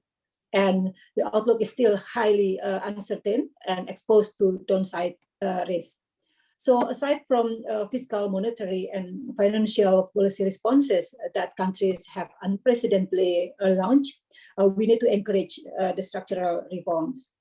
The reforms are needed not only to deal with the impact of pandemic and accelerate the economic recovery in the short term, but also to strengthen the economic foundation to face a future global challenge and achieve development goals.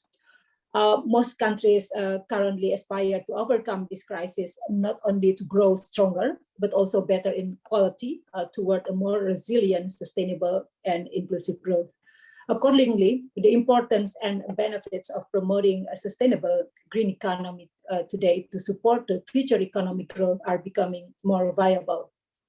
Policymakers and researchers should look closely at recovery packages from the perspective of long-term strategies that build the economy in a more sustainable and greener way, taking into account just transition in the process. Thus, this 3-day webinar becomes more relevant to fine-tune the sustainable development agenda post-pandemic and to mainstream the climate change issues. I would like again, thank all presenters and participants who have joined this conference from all over the world. Even though we should have this conference to be held offline in Yogyakarta, but having the meeting via Zoom, I believe, did not reduce the quality of the event. I sincerely hope that through your presentation and discussion afterwards, we can contribute to valuable research design and policy recommendation in the fiscal policy instruments and green development. Finally, on behalf of Fiscal Policy Agency, Ministry of Finance, I would also like to thank to all the partners of this conference, the ADBI and LPM UI, for the very good collaboration. I hope we could strengthen this cooperation in the future. I also thank to the committee members and the book editors, Professor Paul Ekins, Ms. Jacqueline Cottrell, Ibu Nela Hedrianti, Ibu Alin Halimatu Sadia, and Pak Nur Saifuddin for organizing this conference excellently and ensuring that it proceeded smoothly. Thank you. Thank you, Budian. Now, Dean Sanobi. Thank you, Nela. I'm pleased to provide concluding remarks. First of all, I'd like to congratulate everyone in this room.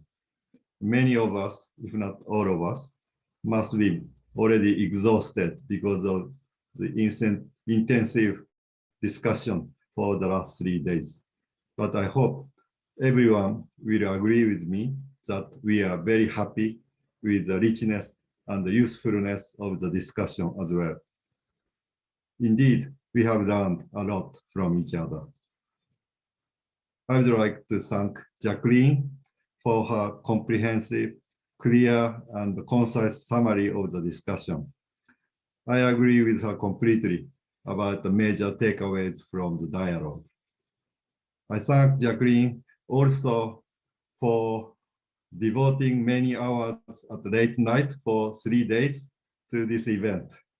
Thank you very much. And also for working very hard on compiling so many chapters into a book, Fiscal Policy Instruments and Green Development.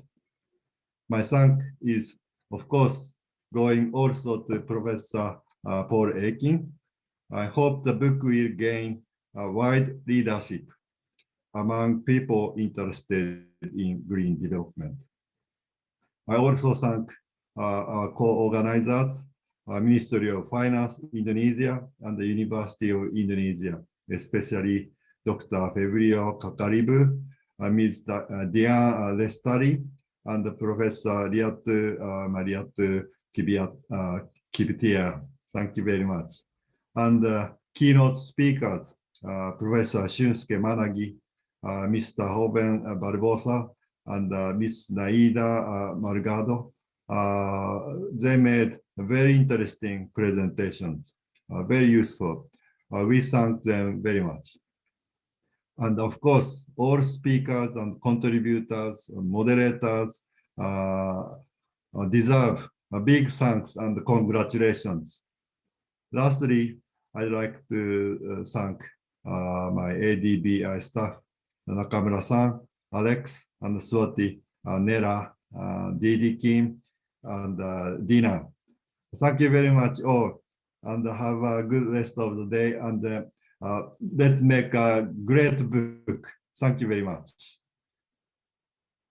Thank you very much, Dean Sonobe. Bu Riatu, Budian, with that closing remarks, I conclude this event, and thank you for all for your participation, for your feedback, And see you in another occasion. Please monitor ADBI website and you can find our interesting events. Thank you. Bye-bye. Thank you, Burita. Thank you. Thank you, everyone. Thank you, Bu Thank you Asmi. much, Nela. Have a good Thank you, night, Dinky. Jacqueline. Yeah. Bye-bye. Thank you very much, all. Thank you. Thank you, everyone. Thank you all. Have a Thank good you, weekend. Dinky. Yeah. Thank you very Have a much good for your weekend. contribution. Yeah, have a good weekend. Thank you, Buriatu. Thank you, Nela. Yeah. Thank you for your support, Didi Kim and Din Sonobe. Finally. Nela, good job. Well done. Thank you. Thank you. Hope this one then can be a good memory for you too. Sure. Yeah, thank you, Nela. Thank you, Thank you, Professor Professor Sonobe. Sarkar. Thank you, Saka. Yes. And also thank you to Jyoti as well. Yes. Okay. So I will, Pak Revindo, if you there, Pak Nur, thank you. I will disconnect. Abu Asti, I will email you if you can. That could you share your WhatsApp number to me so we can talk? I will email you. Okay. Yeah. So Oswati, I think you don't need to wait.